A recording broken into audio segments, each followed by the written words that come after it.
हो लाखों सलाम उस आका पर सल्लल्लाहु सल्लल्लाहु सल्लल्लाहु। हो लाखों सलाम उस आका पर। मोहम्मद भाई दुरूद शरीफ नजराना है हुज़ूर सल्लल्लाहु अलैहि वसल्लम की शान अक़दस में ये दो मिसरे बिलखुसूस आपकी नजर।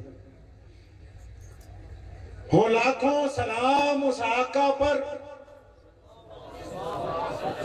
हो लाखों सलाम उस आका पर, जुल्म लाखों जिसने तोड़ दिए, दुनिया को दिया पैगामे सकूं, तूफानों के रुख मोड़ दिए। हो लाखों सलाम उस आका पर, जुल्म लाखों जिसने तोड़ दिए, दुनिया को दिया पैगामे सकूं, तूफानों के रुख मोड़ दिए। उस मोहसिन आलम ने दुनिया में क्या क्या न दिया, इंसानों को दस्तूर दिया, मंशूर दिया, नई राहें दी, नए मोड़ दिए। और किसी ने पंजाबी में खिराज अकीदत पेश की है नबी अलैहिस्सलातु वस्सलाम को। प्यारे नबी अलैहिस्सलातु वस्सलाम की शान में उसने कहा है कि जिथे मेरे हुजूर दे कदम लगे, समझ आ रही है नहीं, कि जिथे मेरे हुजूर दे कदम लगे, उस थां वर्गी कोई थां नहीं हो, ते जिस दिया कसमा अरश ते रब खावे, उस ना वर्गा कोई ना नहीं हो, ते जेड़ी मेरे हुजूर दा मुंह चुमे। कहता है कि जहां मेरे नबी के कदम लगे, उस जमीन जैसी कोई जमीन नहीं है। और जिसकी कसमें अल्लाह अर्श पे खाते हैं, वैसा नाम मोहम्मद जैसा नहीं है। लेकिन जो मेरे नबी का चेहरा चूमती है, कहता जिस थां ते मेरे हुजूर दे कदम लगे, उस थां वर्गी कोई थां नहीं हो, ते जिस दिया कसमा अर्श ते रब खावे, उस ना वर्गा कोई ना नहीं हो, ते जेड़ी मेरे हुजूर दा मुंह चुमे, उस मां वर्गी कोई मां नहीं हो। चलो चलिए जालियां हेठ बइए, ओदी छां वर्गी कोई छां नहीं। 1450 साल पहले की बात है। एक बंदा अपने कुछ ऊंट बेचने के लिए मक्के आया, मंडी में ऊंट बेच दिए। जिस बंदे ने ऊंट खरीदे वो उसको कहता है कि तू यहां रुक जा, मैं तेरे पैसे शाम को दूंगा। शाम हो जाती है तो उसको कहता है कि कल दूंगा। दूसरा दिन आता है तो उसको बोलता है शाम को दूंगा। दूसरी रात आ जाती है, उसको बोलता है कल दूंगा। अब वो देहाती आदमी इतनी दूर से ऊंट लेके आया, मक्के की मंडी में बेचे। 1450 साल पहले का वक्त है, कोई होटल भी नहीं, कोई बाजार इतना बड़ा नहीं, बस मंडी लगती है कभी कभी। बड़ा परेशान हुआ तो बैतुल्ला में गया, हरम मक्की में। तो हरम शरीफ में, मक्का शरीफ के सारे बड़े बड़े चौधरी, बड़े बड़े उस वक्त के जो सरदार थे, अलग कबीले, वो एक जगह रोजाना बैठा करते थे, गपशप करते थे, कारोबार करते थे। तो जब बाहर से बंदा आया, पैसे मारे गए, तो उसने सोचा मैं इनको जाके दरखास्त करता हूं कि मेरे पैसे फला आदमी ने ले लिए। वो इन लोगों के पास गया और जब उसने कहा कि मेरे पैसे मार लिए हैं, तो वहां उमैया बैठा हुआ था। कौन उमैया? जिसके हजरत बिलाल गुलाम है, अबू जहल का जो रिश्तेदार लगता है। अबू लहब भी वहां बैठा हुआ था, उतबा भी था, वलीद भी था, अब्दुल्ला बिन जिदान भी था। अब उस गरीब आदमी ने जाके इन सब चौधरियों से कहा कि मैं तो ऊंट बेचने आया था और मेरे ऊंट बिक भी गए, लेकिन एक बंदे ने खरीदे, वो पैसे नहीं देता। तो इन लोगों ने पूछा भाई उसका नाम बता, कौन है जो तेरे पैसे नहीं देता? तो इन सब ने जब उससे नाम पूछा तो उसने कहा जी उसका नाम तो अबू जहल है। जब उमैया ने अबू जहल का नाम सुना, उस गरीब आदमी के मुंह से हंसने लगा और ये सारे जो हैं उसका मजाक उड़ाने लगे। कहते अच्छा अच्छा, तो अबू जहल ने तुम्हारे पैसे मारे? अब वो बंदा बड़ा हैरान है, उसे तो पता ही नहीं कि अबू जहल मक्के का गवर्नर है, इन सबका उस्ताद है, ये सारे उसके चेले। उसे तो ये बात पता ही नहीं। इतनी देर में उमैया को एक शरारत सूझी। उसने उस गरीब आदमी से बैतुल्लाह की तरफ उंगली करके कहा, कहता वो देख बैतुल्लाह के साथ एक शख्स टेक लगा के बैठे हुए हैं ना, हमारे प्यारे नबी सल्लल्लाहु अलैहि वसल्लम हिजरत से पहले बैतुल्लाह में तशरीफ ले जाया करते थे और अक्सर बैतुल्लाह से टेक लगा के तशरीफ रखते थे, अल्लाह की हम्दो सना किया करते थे। तो उसने इशारे से कहा, कहता वो है ना, वो तेरे पैसे दिलवा देगा। और जब उसने ये बात कही ना, तो शरारतन मुस्कुराहट थी उसके चेहरे पे। जिस बंदे के पैसे फंसे हुए थे वो कहता है कि मेरे दिल ने मुझे कहा कि ये मुझे निजात का रास्ता भी दिखाते हैं, मेरा मजाक भी उड़ाते हैं, माजरा क्या है।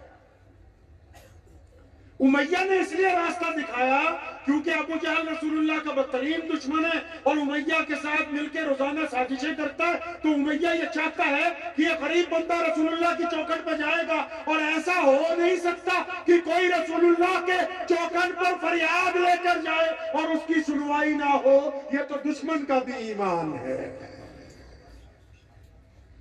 आज भी कोई मदीने में जाके रोजे रसूल पे खड़ा होके दरखास्त लगा दे तो रद्द हो सकती है? नहीं हो सकती है। कहो सल्लल्लाहु अलैहि वसल्लम, सल्लल्लाहु अलैहि वसल्लम। अब वो बंदा गया, हुजूर नबी अलैहि सलाम तशरीफ फरमा थे। अब नबी अलैहि सलाम को उसने देखा, जैसे ही अभी अलैक सलैक भी नहीं हुई, प्यारे नबी अलैहि सलाम ने उसको दो बातें कही, उसकी आंखों में आंसू आ गए। उसको ऐसे लगा जैसे कोई मुरब्बी मिल गया हो, मोहसिन मिल गया हो। फरमाया तुम तो मुझे मुसाफिर लगते हो, परेशान हाल लगते हो, और ऐसा है कि तुम भूखे भी लगते हो देखने में।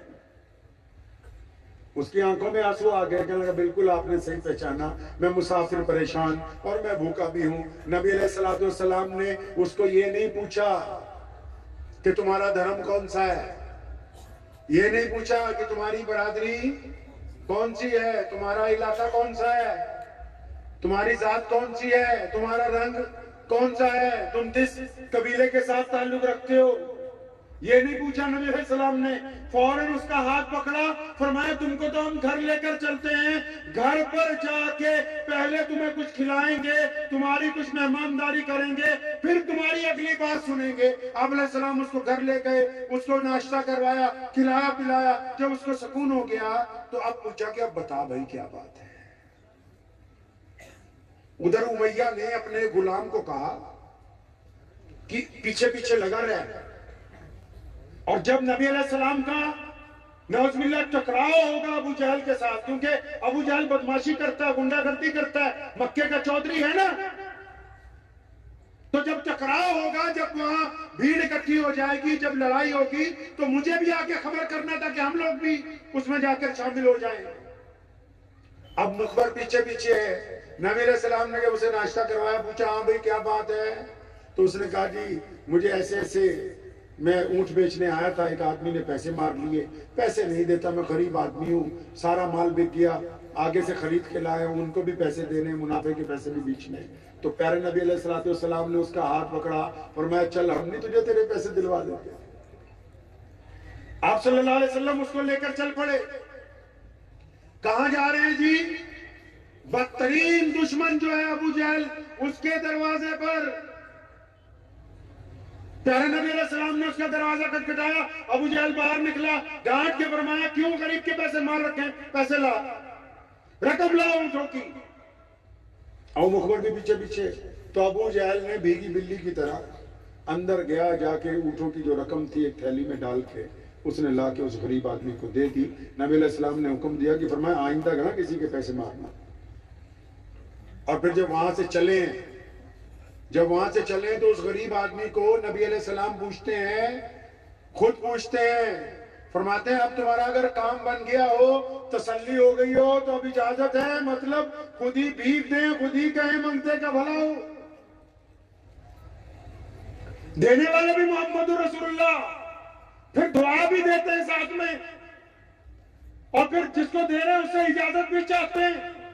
तो उसने नबी अलैहिस्सलाम का हाथ पकड़ लिया, फरमाया प्यारी सूरत वाले, आपको शायद पता नहीं होगा, रसूलुल्लाह को जो लोग इब्तिदा में नहीं जानते थे, रसूलुल्लाह के जिन्होंने पहली बार देखा और जिनको ये पता नहीं था कि ये मोहम्मद रसूलुल्लाह हैं, जिन तक ये खबर नहीं पहुंची थी कि ये खातिमुन नबिय्यीन हैं, तो पता है आपको कि वो किस नाम से रसूलुल्लाह को पुकारते थे? पता है आपको? पता है? नहीं पता। क्यों? क्योंकि हम लोग फतवा ज्यादा खेलते हैं, सीरत को कम करते हैं। हम लोग टांगे ज्यादा खींचते हैं एक दूसरे की, रसूलुल्लाह को कम पढ़ते हैं। तारीख उठाएं, दुनिया की तमाम अक़वाम रसूलुल्लाह सल्लल्लाहु अलैहि वसल्लम के आने से पहले मुंतज़िर थी कि खातिमुन नबिय्यीन आएंगे।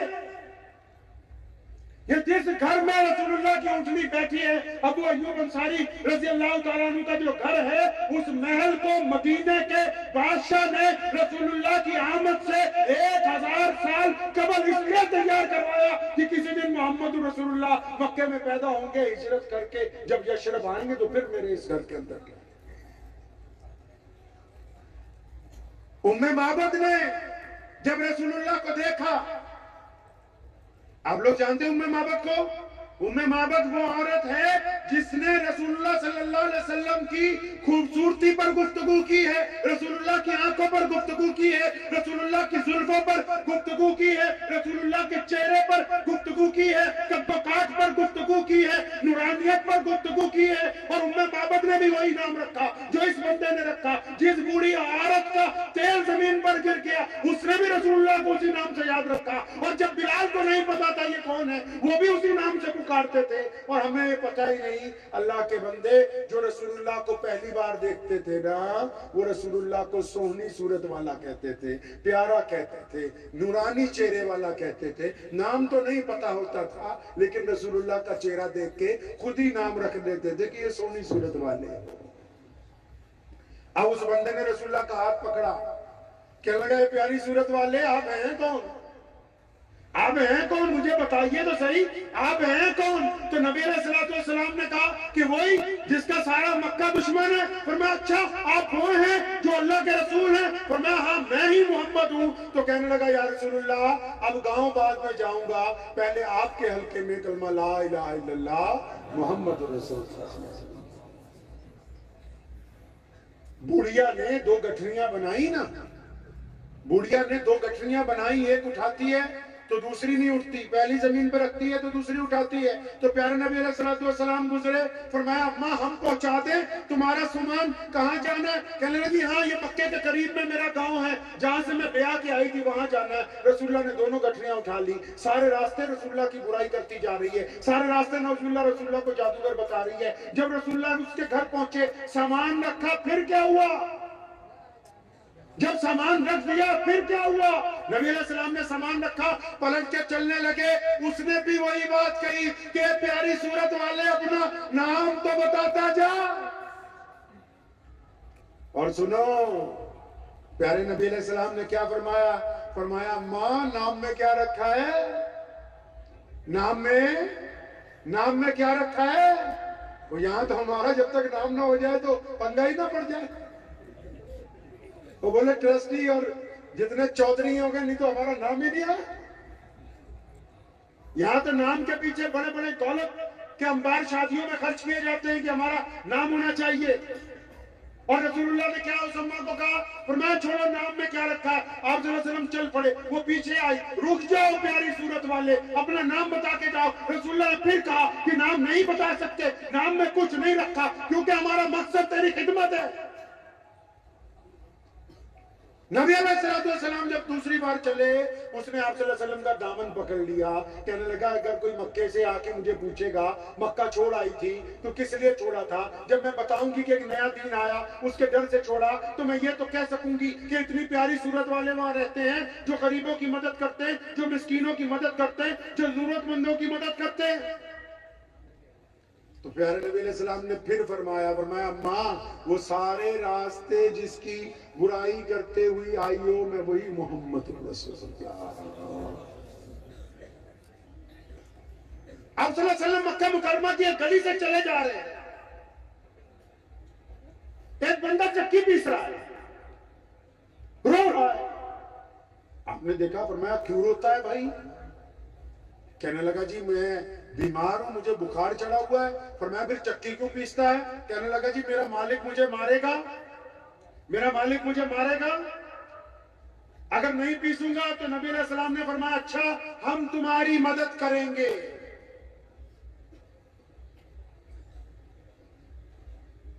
फरमाया हम तुम्हारी मदद करेंगे। इतना कह के नबी अलैहिस्सलाम चले गए। अब वो चक्की पीसने वाला खुद कहता है, कहने लगा मैं तो रोजाना चक्की पीसता हूँ, रोजाना मार खाता हूँ, क्योंकि मैं गुलाम हूँ, काला हूँ, हबशी हूँ, और रोजाना यही सिलसिला चलता है।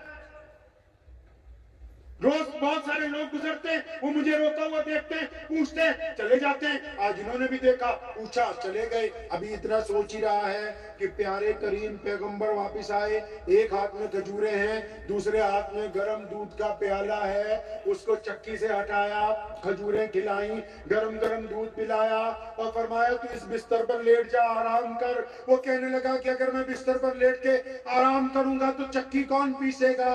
फरमाया तू आराम कर, चक्की की फिक्र न कर, तेरी जगह चक्की मैं पीस दूंगा।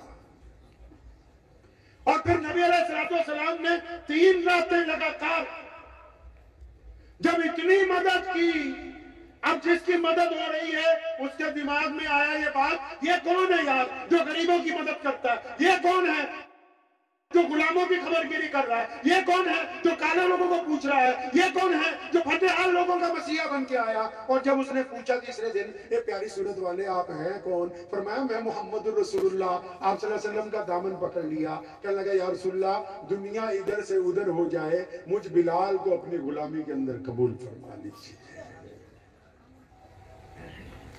और जब बिलाल ईमान ले आए थे ना, पता किसी को नहीं था।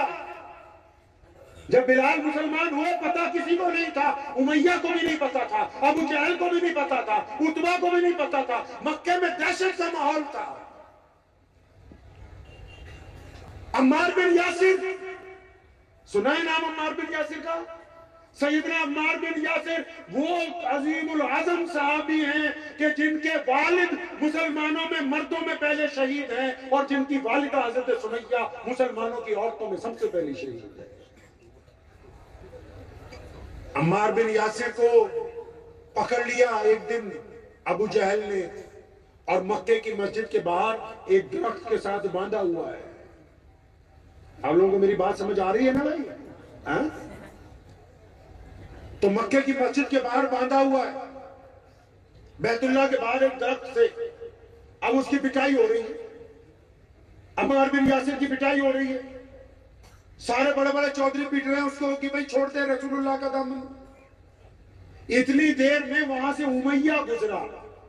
अच्छा, वहां रवाज था कि जब चौधरी गुजरते थे उनका गुलाम भी पीछे पीछे होता था। अब जब उमैया गुजरा तो सैयदना बिलाल उमैया के पीछे पीछे थे। तो अबू जहल ने देखा, उसने उमैया को बुलाया, कहने लगा यार ये तेरा गुलाम है ना बिलाल, बड़ा ताकतवर है, 6-7 फुट इसका कद है, लहीम शहीम इसका जिस्म है, ताकतवर हबशी है, इसको बोलो कि दुर्रा उठा के अम्मार बिन यासिर के खाल उधेड़े, ताकि अम्मार बिन यासिर पिटाई के डर से कलमे को छोड़ दे, रसूलुल्लाह के दामन को छोड़ दे। अब सैयदना बिलाल को जब उमैया ने कहा कि अम्मार को मारो, उधर अम्मार बिन यासिर जो बंधे हुए हैं ना, उन्होंने अपने दिल में अपने आप को कहा कि बिलाल भी मुसलमान है, मैं भी मुसलमान हूं, बिलाल भी मुसलमान है, मैं भी मुसलमान हूं। अगर बिलाल ने इनका कहना नहीं माना और इसका राज फाश हो गया तो ये बिलाल को न मारे। आज तो हम थोड़ी सोचते हैं कि मैं भी मुसलमान हूं, वो भी मुसलमान है। नहीं नहीं, बोला मैं पटेल हूं, मैं पटनी हूं, मैं मेमन हूं, मैं पठान हूं, मैं कुरैशी हूं। मुसलमान तो आजकल मिलते नहीं है जल्दी, कब मिलते हैं। अम्मार बिन यासिर कहते मेरे दिल में आया कि मैं भी ईमान वाला, ये भी ईमान वाला। इसको उमैया ने कहा कि मुझे मारो, और जब ये उमैया का अगर इसने कहना नहीं माना तो खुदा न खास्ता कहीं इसकी पिटाई ना हो जाए। तो जब बिलाल करीब आए, उमैया ने आहिस्ता से कान में कहा, आहिस्ता से। अम्मार बिन यासिर ने आहिस्ता से कान में कहा, क्या? सरगोशी से कहा, इशारा किया, तो यार बिलाल मार दे, उठा ले दुर्रा, कोई बात नहीं। मतलब अपनी तरफ से परमिशन दे दी, अपनी तरफ से परमिशन दे दी कि मार, कोई बात नहीं। अब सुनो सैयदना बिलाल रज़ियल्लाहु ताला अन्हु ने क्या किया। सैयदना बिलाल रज़ियल्लाहु ताला अन्हु आगे बढ़े दुर्रा जमीन पर गिरा हुआ था। जब झुके दुर्रा उठाने के लिए, अम्मार ने फिर कहा रज़ियल्लाहु अन्हु ने, बिलाल चंद दुर्रे मार देना। कोई बात नहीं। बिलाल उठे, दुर्रा हवा में घुमाने लगे। अम्मार बिन यासिर को देखा और फिर अबू जहल को देखा, उतबा को देखा, वलीद को देखा, अबू लहब को देखा, अब्दुल्ला बिन जिदान को देखा और पूरी ताकत के साथ वो दुर्रा अबू जहल के मुंह पे मारा। फरमाया, तू क्या समझता है कि अम्मार बिन यासिर अकेला है? मैं बिलाल मोहम्मद रसूलुल्लाह का गुलाम। ये वो तारीखी मौका है जब सैयदना बिलाल ने दूध का दूध पानी का पानी कर दिया और क़यामत तक के लिए बता दिया कि जो मोहम्मद रसूलुल्लाह के होंगे वो रसूलुल्लाह की इत्तबा में होंगे, रसूलुल्लाह के कहने में होंगे, रसूलुल्लाह के इश्क में होंगे। जो सुबह इधर, शाम इधर, दोपहर उधर हो तो उनको मुनाफिक कहा जाएगा, मुसलमान नहीं कहा जाएगा। अब फिर क्या इनाम मिला है? आपको मालूम है मोहम्मद रसूलुल्लाह सल्लल्लाहु अलैहि वसल्लम जिस दिन मक्के से चलने लगे, मदीने की तरफ जाने लगे, आप बैतुल्लाह में गए। आपने उस्मान बिन तला को कहा कि यार उस्मान बिन तला, जरा बैतुल्लाह की चाबी देना, खाने काबा को खोल, मेरा दिल चाहता है कि मैं 2 नफिल नमाज बैतुल्लाह में पढ़ लूं। तो सैयदना उस्मान बिन तला ने एक तल्ख बात कही थी। फरमाया, अगर कोई कुरैश का बच्चा भी आ जाए ना, उसको तो मैं चाबी दे सकता हूं, आपको चाबी? तो हमारे नबी गैरत वाले नबी थे। कौन से नबी भाई? गैरत वाले। कौन से नबी? गैरत वाले। कौन से नबी? गैरत ये नहीं है कि शादी में ज्यादा पैसे खर्चे जाए, गैरत ये है कि उधार की गाड़ी पर सफर ना किया जाए। गैरत ये नहीं है कि लिबास महंगा पहना जाए, गैरत ये है कि खाना सस्ता हो, सादा हो, लेकिन हाथ फैला के किसी से मांग के ना लाया गया। गैरत ये नहीं है कि बड़ी कोठी के अंदर बंदा रहता हो, गैरत ये है कि जिस जमीन पर वो रहता हो वो उसकी अपनी हो, वो उधार में बैंक से किश्तों पर ना आई हो। हमारे नबी गैरत वाले नबी थे। कौन से नबी? गैरत वाले। ये हाथ उठाया, उस्मान बिन तला के कंधे पे मारा, थपकी और फरमाया, इब्ने तला, एक वक्त आएगा ये चाबी हम तुमसे ले लेंगे।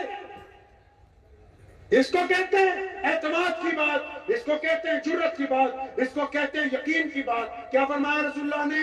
इब्ने तला, एक वक्त आएगा ये चाबी हम तुमसे ले लेंगे। अब रसूलुल्लाह चले गए। रसूलुल्लाह चले गए मदीने। रसूलुल्लाह सल्लल्लाहु अलैहि वसल्लम जब मदीने पहुंचे, अभी नए नए आए हैं, चंद हफ्ते हुए हैं, तो कोई जरूरी मीटिंग थी, सुबह सुबह कोई जरूरी काम था। तो रसूलुल्लाह सल्लल्लाहु अलैहि वसल्लम ने अपने 2 जो फर्स्ट किए थे, सैयदना बिलाल रज़ियल्लाहु ताला अन्हु और सैयदना अबू हुरैरा, उनको कहा कि कहीं जरूरी काम से जाना है तो सुबह ही फौरन तैयार रहे। जैसे ही मस्जिद से निकले, चंद गलियों से गुजरे तो एक बूढ़ी औरत खड़ी हुई रो रही है। नबी अलैहि सलाम ने उसे रोते हुए देखा तो रुक गए। बिलाल को कहा, जाके पूछो अम्मा क्यों रोती है। अब जब बिलाल पूछने गए तो अबू हुरैरा ने कहा, या रसूलुल्लाह, आप तो कहते थे बहुत जरूरी काम है, अब इस बुढ़िया के लिए रुक गए हैं। फरमाया, मेरे बेटे अबू हुरैरा, फिलहाल इस औरत के आंसू पूछने से ज्यादा कोई जरूरी काम नहीं। उसको पूछा, क्या बात है? कहने लगी, बूढ़ी औरत हूँ, तेल लेने आई थी, खादिमा हूँ, नौकरानी हूँ, पैर को ठोकर लगी है, तेल जमीन पर गिर गया, बर्तन टूट गया, मेरी मालिका यहूदी है, जब जाऊंगी तो मुझे मारेगी। नबी अलैहिस्सलाम ने बिलाल को कहा, वापिस जाओ, बर्तन लाओ, तेल लाओ, इसको ला के दो ताकि ये आराम से अपने घर चली जाए। और यहाँ एक बात आपको बताता चलूं, अगर रसूलुल्लाह चाहते तो जमीन को कहते कि तेल देती कि नहीं देती। अगर जमीन को कहते तेल वापस कर, मिलता वापस के नहीं मिलता ना। लेकिन आपको सिखाना था, लेकिन आपको सिखाना था कि गरीबों की मदद कैसे करनी, वरना जमीन को कहते तो तेल। नबी अलैहिस्सलाम एक बागीचे में आराम कर रहे थे। मेरे पास फतवे मसले नहीं है, हुज़ूर सल्लल्लाहु अलैहि वसल्लम की जिंदगी है बस सुनाने को, क्या समझे। कुछ लोग शायद सोच रहे हो भी 2-4 फतवे भी हो जाए, मसले भी हो जाए। हमारे पास नबी अलैहिस्सलाम की बस जिंदगी है, रसूलुल्लाह की जात है, बस उसी की वजह से कायनात में ईमान बाकी है। बस रसूलुल्लाह एक बाग में बैठे थे ना, एक बद्दू आया देहाती, खेत में मजदूरी करता है जो, वो भाग के आया, कहने लगा अच्छा अच्छा आप अल्लाह के रसूल हैं? फरमाया हाँ मैं अल्लाह का सच्चा रसूल हूँ। कहने लगा जी मैं तो नहीं मान सकता, अगर आप उस दरख्त को कहें वो आके आपको सलाम करे तब मैं आपको अल्लाह का सच्चा रसूल मान लूंगा। अब प्यारे नबी सल्लल्लाहु अलैहि वसल्लम ने फरमाया, क्या फरमाया? फरमाया अब हम उस दरख्त को जाके बुलाएं, तुम खुद जाके क्यों नहीं कह देते कि तुम्हें मोहम्मद रसूलुल्लाह बुला रहे हैं? पढ़िए हदीस की किताबें, उसने कहा दरख्त को कि तुझे रसूलुल्लाह बुलाते हैं। दरख्त पूरी जड़ों से उखड़ा और पूरी जमीन पर घिसकता हुआ रसूलुल्लाह के सामने पेश हुआ। आप सल्लल्लाहु अलैहि वसल्लम को सलाम पेश किया, क्योंकि जब अल्लाह ने कह दिया दुनिया के तमाम लोगों को, कायनात के हर बशर को, कायनात की हर चीज को, अल्लाह ने जब कुरान में ऐलान कर दिया कि मैं अपने महबूब को सलाम भेजता हूं, तुम भी रसूलुल्लाह पर सलाम भेजा। दरख्त ने सलाम पेश किया ना, तो क्योंकि अल्लाह जानते हैं ना बड़े बड़े तुर्रम भी आएंगे, फलासफर भी आएंगे कि आंधी से उखड़ गया होगा। पढ़े हदीस पाक की किताब, अल्लाह के हुक्म से, अल्लाह के इज़्न से वो आया, उसने रसूलुल्लाह को सलाम पेश किया, फिर अल्लाह के हुक्म से वापस गया और मिट्टी में जिस जिस हिस्से से, जिस जिस जर्रे से दरख्त की जो जड़ निकली थी उसी जर्रे में वापस पेवस्त हो गई, ताकि लोग जान सके कि ये मोहम्मद रसूलुल्लाह का हुक्म था। तो नबी अलैहिस्सलाम ने उस अम्मा को तेल भी मंगवा दिया, बर्तन भी, तेल भी। अब फिर चलने लगे, फिर रोने लगी, अम्मा अब क्या है? कहने लगी मैं जिसकी गुलाम हूं वो मुझे मारेगी कि तू देर से क्यों आई है? फरमाया चल हम तेरे साथ चलते हैं, हम जाके उसको सिफारिश कर देंगे। रसूलुल्लाह साथ में है। बिलाल ने दरवाजा खटखटाया, उस औरत ने दरवाजा खोला और रसूलुल्लाह के चेहरे पर जब निगाह गई, वो तो भूल ही गई कि मैंने खादिमा भेजी थी, मैंने तेल मंगवाया था। वो तो देख रही है तो सिर्फ प्यारी सूरत देख रही है। आप सल्लल्लाहु अलैहि वसल्लम की निगाहें मुबारक शर्म हया से हमेशा झुकी रहती थी और उसका निगाहें रसूलुल्लाह के चेहरे पर है। उसको बिलाल ने वो आवाज दी, होश में आई और फरमाया ये तेरी खादिमा है, तेल गिर गया था, हमारे आका ने ले दिया है। हमारे जो इमाम है, हमारे जो नबी है, जिनके सर पे अल्लाह ने खत्म नबूवत का ताज रखा, उन्होंने तेल भी ले दिया, बर्तन भी ले दिया, अब इसको मारना नहीं है। बड़ी हैरान हुई, कहने लगी बिलाल मैं ये भी नहीं जानती तुम कौन हो, ये भी नहीं जानती ये कौन है, मेरे घर तक इतनी प्यारी सूरत आ गई, इनका नाम तो बताओ, अपना नाम तो बताओ। और जब बिलाल ने बताया ना कि वही मोहम्मद रसूलुल्लाह है जो मक्के से हिजरत करके आए हैं, तो औरत जो है फौरन आगे बढ़ी और दामन पकड़ के कहा कि जब ये इतनी अजीम शख्सियत, इतना वजीमुल मर्तबा, जिनको अल्लाह के बाद दर्जा हासिल है, मेरी चौखट तक आ ही गए तो मुझे ईमान से महरूम न रहने दीजिएगा। रसूलुल्लाह का दर्जा पता है ना, रसूलुल्लाह का दर्जा पता है नहीं। कई लोग उलमा से भी गुजारिश करता हूँ, मेरे वालिद साहब के दोस्त मुफ्ती बुरहान साहब मद्दसुल्लु अलैह तशरीफ फरमा है, आपसे भी गुजारिश करता हूँ और जो कम पढ़े लिखे हैं वो भी सुन लो कि जो भी लोग नबी अलैहिस्सलातु वस्सलाम की जात को लेकर बहस करते हैं वो अपने लिए भी, अपने साथियों के लिए भी जहन्नम खरीदते हैं। इमाम अबू हनीफा से लेके शाह वलीउल्लाह मुहद्दिस तक कोई एक भी इमाम मौलवी ऐसा नहीं गुजरा जिसने रसूलुल्लाह की जात को लेके नौजुबिल्लाह बहस की। एक डॉक्टर कितना बड़ा अच्छा डॉक्टर है, एक डॉक्टर ही बता सकता है। एक पुलिस अफसर कितना अच्छा पुलिस अफसर है, उससे बड़ा अफसर बता सकता है, क्योंकि उसकी फाइल वहां पड़ी होती है। एक आलिम कितना अच्छा आलिम है, उससे बड़ा आलिम बता सकता है, क्योंकि उसके पास पढ़ के आता है। तो एक नबी का मर्तबा कौन है, ये मैं और आप गली की नुक्कड़ पर तय करेंगे? ये नौजुबिल्लाह वो तय करेंगे जिनके मुंह में तंबाकू का पान हो और पीक थूकते हुए उनको ये ना पता हो कि कहां थूकनी है कहां नहीं। वो बताएंगे कि रसूलुल्लाह का दर्जा क्या है क्या नहीं है। मान लिया कि इनमें खैर सिर्फ अल्लाह की जात है, लेकिन आओ पूरी दुनिया के शायरों ने रसूलुल्लाह की नाते लिखी है, तो एक शेर शायर ऐसा गुजरा है जिसको मौलवी भी और जिसको अल्लामा इकबाल भी, बड़े बड़े शेखुल हदीस भी सब अपने से बड़ा मानते। कौन? उसका नाम शेख सादी है। क्या नाम है जी? शेख सादी। बहुत शेर लिखे रसूलुल्लाह की शान में। दिल को तसल्ली नहीं हुई लेकिन आखिर में जाके जब एक शेर लिखा, दिल को भी तसल्ली हो गई, रूह को भी तसल्ली हो गई। क्या फरमाते हैं शेख सादी? फरमाया मैंने तो बहुत कुछ लिखा, बेइंतहा किताबों में शेर लिखे, बेइंतहा शेर लिखता रहा, रद्द करता रहा, और बात लिखी फिर छोड़ दी, और लिखी फिर छोड़ दी। लेकिन जिस दिन ये लिखा शेख सादी रहमतुल्लाह अलैह ने,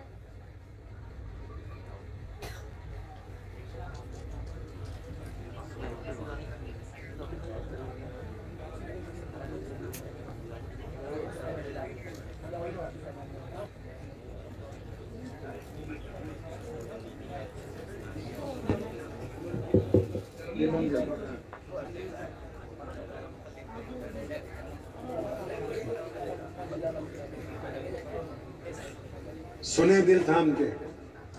आप अपनी अपनी गुफ्तगू बाद में कर लेना। हमें ये तुम्हारे मौलाना इस्माइल बोगल में कहा ये बैठे, ये 3 महीने रोज सुबह शाम फोन किया माशाल्लाह, तो मजबूर कर दिया कि पहुंच जाओ संजेली। अल्लाह इनको जज़ा खैर करे। तो शेख सादी ने बहुत कुछ लिखा, लेकिन एक ऐसा शेर लिखा जिसके बाद दुनिया के कलम टूट गए। क्या लिखा? फरमाया बाद अज़ खुदा बुजुर्ग तू ही। फरमाया मेरी तो तसल्ली हो गई है सब कुछ लिखने के बाद, कायनात में अगर अल्लाह के बाद कोई है तो सिर्फ मुहम्मदुर रसूलुल्लाह। मैं मानता हूं, आपको ये समझा रहा हूं बात कि इल्म गैब के ऊपर बहस ना किया करो। जंग बदर की रात थी, रसूलुल्लाह उठे जब दुआ के बाद, सैयदना हजरत अबू बकर सिद्दीक का हाथ पकड़ा, उमर फारूक साथ में है, बिलाल साथ में है, और बड़े बड़े जलीलुल कदर सहाबी अबू उबैदा बिन जर्राह जैसे लोग साथ में हैं। हाथ में छड़ी है, एक जगह रखी, फरमाया यहां अबू जहल ने मारा। फिर चंद कदम चले, दूसरी जगह रखी, फरमाया यहां उतबा। फिर चंद कदम चले, बरिया रखी, फरमाया यहां उमैया। मान लिया। एक बात याद रखें, नबी की अजमत सिर्फ नबी को पता है, और अब रसूलुल्लाह के बाद क़यामत तक कोई नबी आने वाले नहीं है। अब रसूलुल्लाह की अजमत अगर कोई बयान कर सकता है तो सिर्फ अल्लाह है, और अल्लाह ने कुरान पाक में जगह जगह ये अजमत बयान कर दी। कभी रहमतुल लिल आलमीन कहकर, कभी खातिमुन नबिय्यीन कहकर, कभी ताहा कहकर, कभी यासीन कहकर, कभी मुदस्सिर कहकर पूरी कायनात के लोगों को बता दिया कि दुनिया भर के इंसान अगर मेरे बाद दुनिया में कोई एहतराम के साथ काबिल है तो वो मोहम्मद रसूलुल्लाह। तो आइंदा इस मौजू के ऊपर आपस में, मैं अक्सर कहा करता हूं, मैं जिन्होंने इस्तिंजा नहीं करना आता वो बोलते हैं कि नौजुबिल्लाह इल्म गैब था कि नहीं था।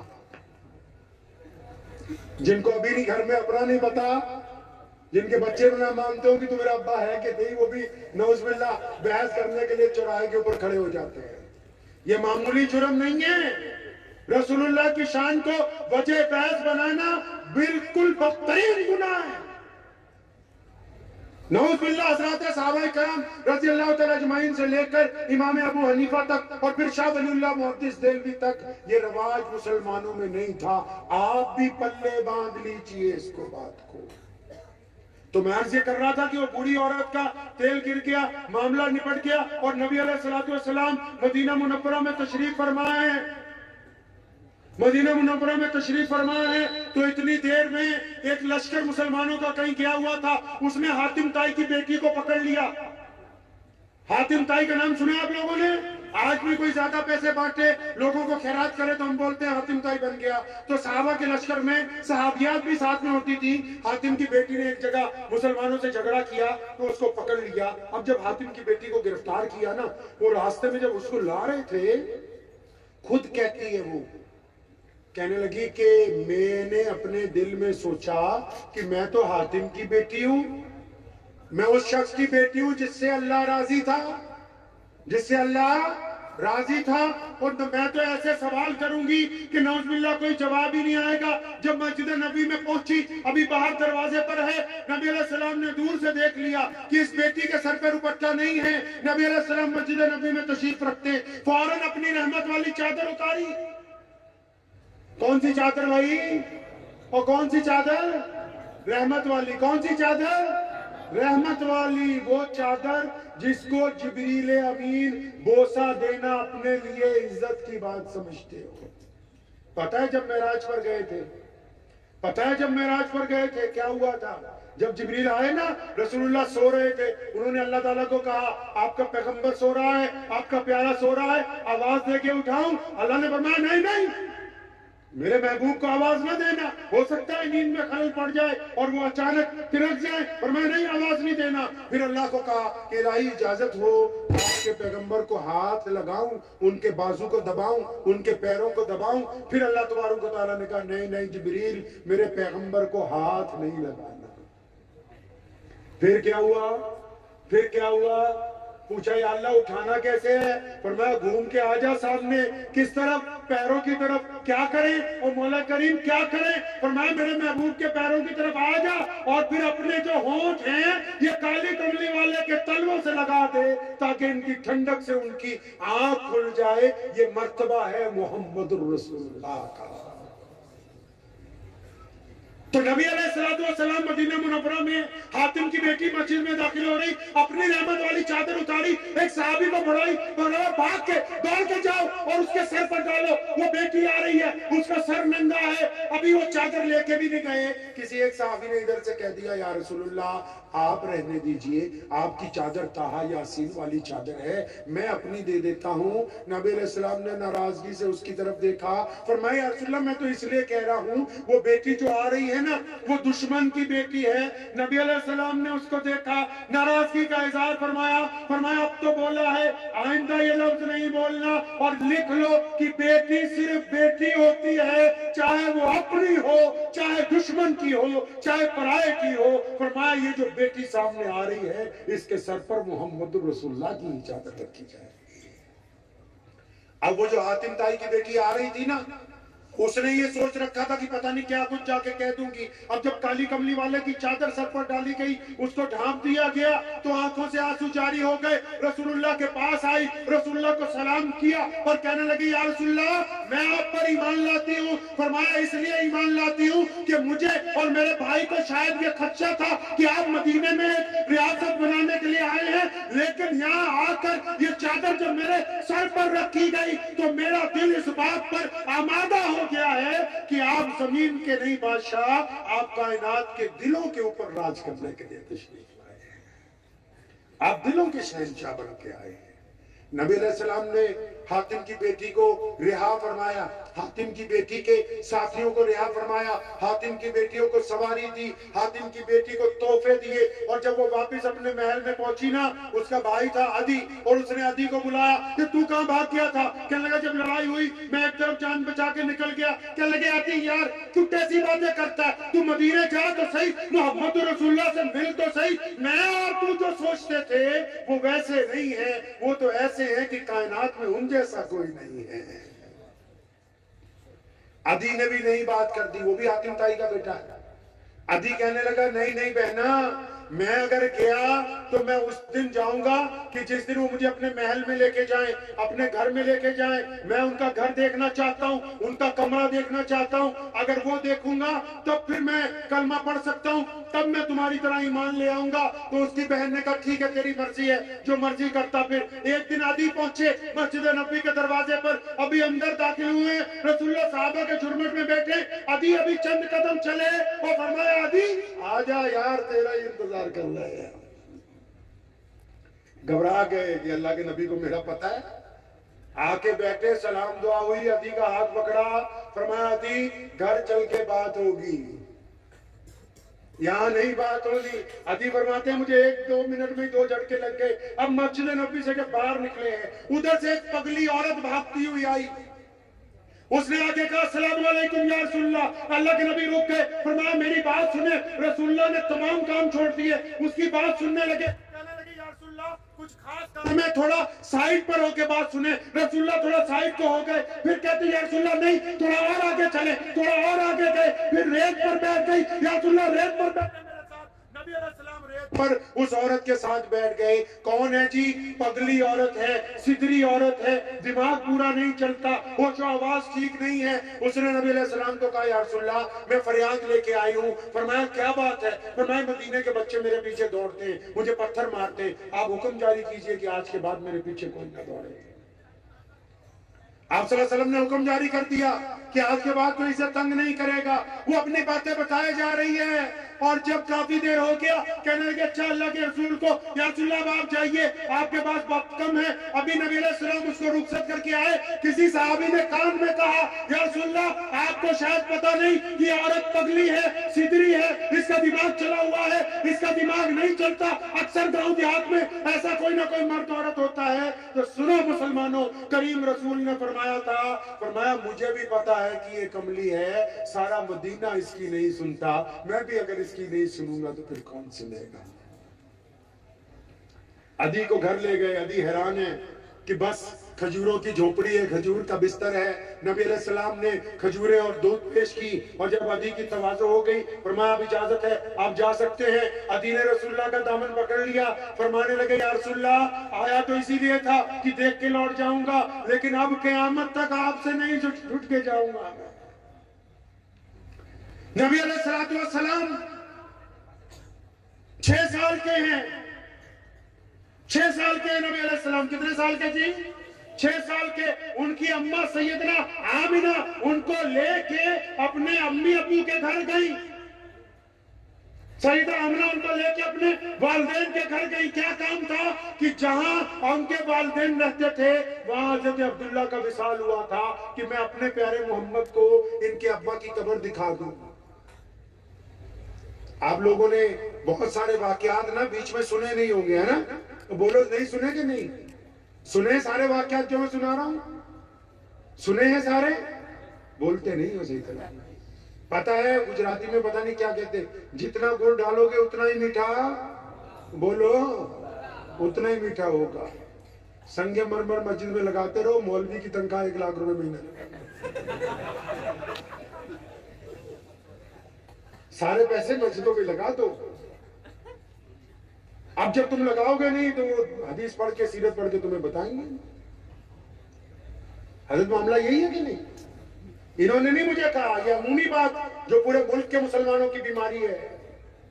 जितने सरमायादार हैं रसूलुल्लाह की जिंदगी नहीं पता, रसूलुल्लाह की सुबह शाम ही नहीं पता, बस फतवे पता है दाढ़ी छोटी है कि बड़ी है, मूछें लंबी है कि बड़ी है, पजामा टखनों से ऊंचा है कि नीचा है, नियत यहाँ बांधी कि यहाँ बांधी। ये फरोई मसाइल हैं, ठीक है इनकी अपनी जगह अहमियत है, लेकिन ये पूरा दीन नहीं है। हम तो रसूलुल्लाह को छोड़ के बहुत दूर आ गए। कितनी दूर आ गए पता है? आपको पता है कि पजामा टखनों से ऊंचा रखना चाहिए? पता है कि नहीं? क्या नाम है आपका? इल्मास अरबाज। पजामा कितना ऊंचा होना चाहिए? क्यों? नबी की सुन्नत। सुने हम कितना रसूलुल्लाह से दूर आ गए। मैं जब पढ़ने के लिए गया ना सहारनपुर, हजरत मौलाना मुफ्ती मुजफ्फर हुसैन साहब रहमतुल्लाह अलैह नाज़िम आला मज़ाहिर उलूम, तो जब हम पढ़ने के लिए गए, हम क्योंकि पंजाब में पैदा हुए, अपने वालिदैन से ही सारा दीन सीखा, मुसलमान बहुत थोड़े से थे उस वक्त। तो वहां मुझे 2-3 गुजराती थे, अब नाम नहीं याद, शायद डायरी में लिखा होगा। तो 2-3 उत्तर दिनाजपुर के थे मेरे साथियों में।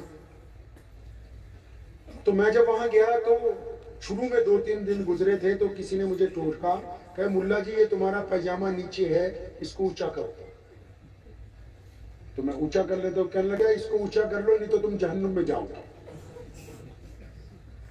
अब मैंने ऊंचा कर लिया तो पूछा अपने साथियों से, कहने लगा हाँ बिल्कुल सही बात है कि पैजामा टखनों से ऊंचा होना चाहिए, अगर नीचा होगा तो बंदा जहन्नुम में जाए।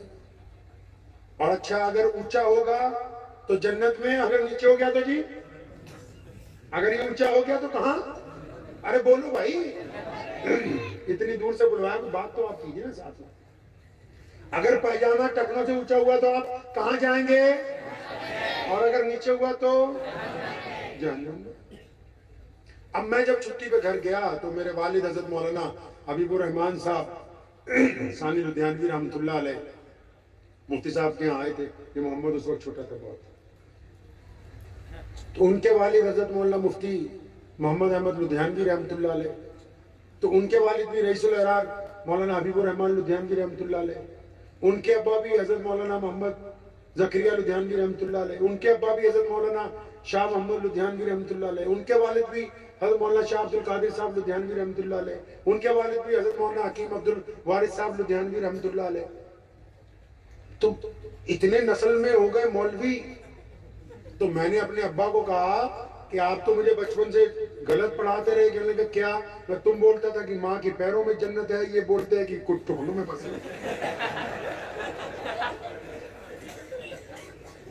आपने तो कहा था कि माँ के पैरों में है, तो अब ये सहारनपुर वाले क्या बोलते हैं?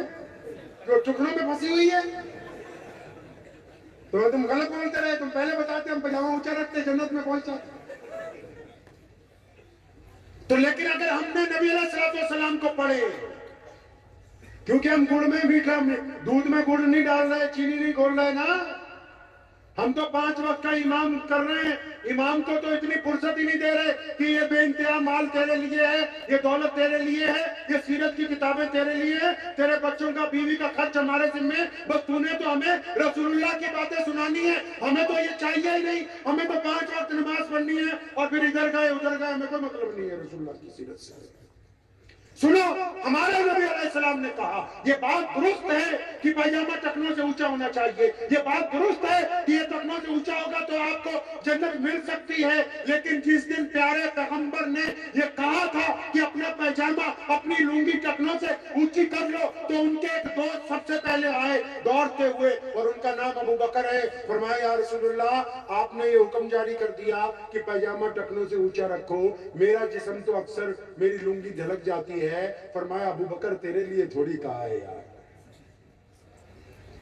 तुम्हारे लिए थोड़ी कहा है, ऊंचा तो रखना है, अचानक गलत गया कोई बात नहीं। या रसूलुल्लाह आपने क्यों हुक्म दिया? फरमाया इसलिए मैंने हुक्म दिया है कि जो लोग अकड़ के चलते हैं, जिनकी गर्दन में सरिया है, जो गरीब के सलाम का जवाब नहीं देते, जो माँ बाप का एहतराम नहीं करते, जो बीवी के मुंह पर थप्पड़ मारते हैं, जो चौराहे पर चलते हैं दूसरे को बर्दाश्त नहीं करते, जो यतीम को खाना नहीं खिलाते, जो मिस्कीन को मोहब्बत की निगाह से नहीं देखते, जो दूसरों के साथ प्यार से नहीं बोलते, फरमाया ये इसलिए ऊंचा करवाया ताकि शर्म हया की वजह से उनकी गर्दन झुक जाए, उनमें आजिज़ी और इनकिसारी पैदा हो जाए। अब सुनो मसला।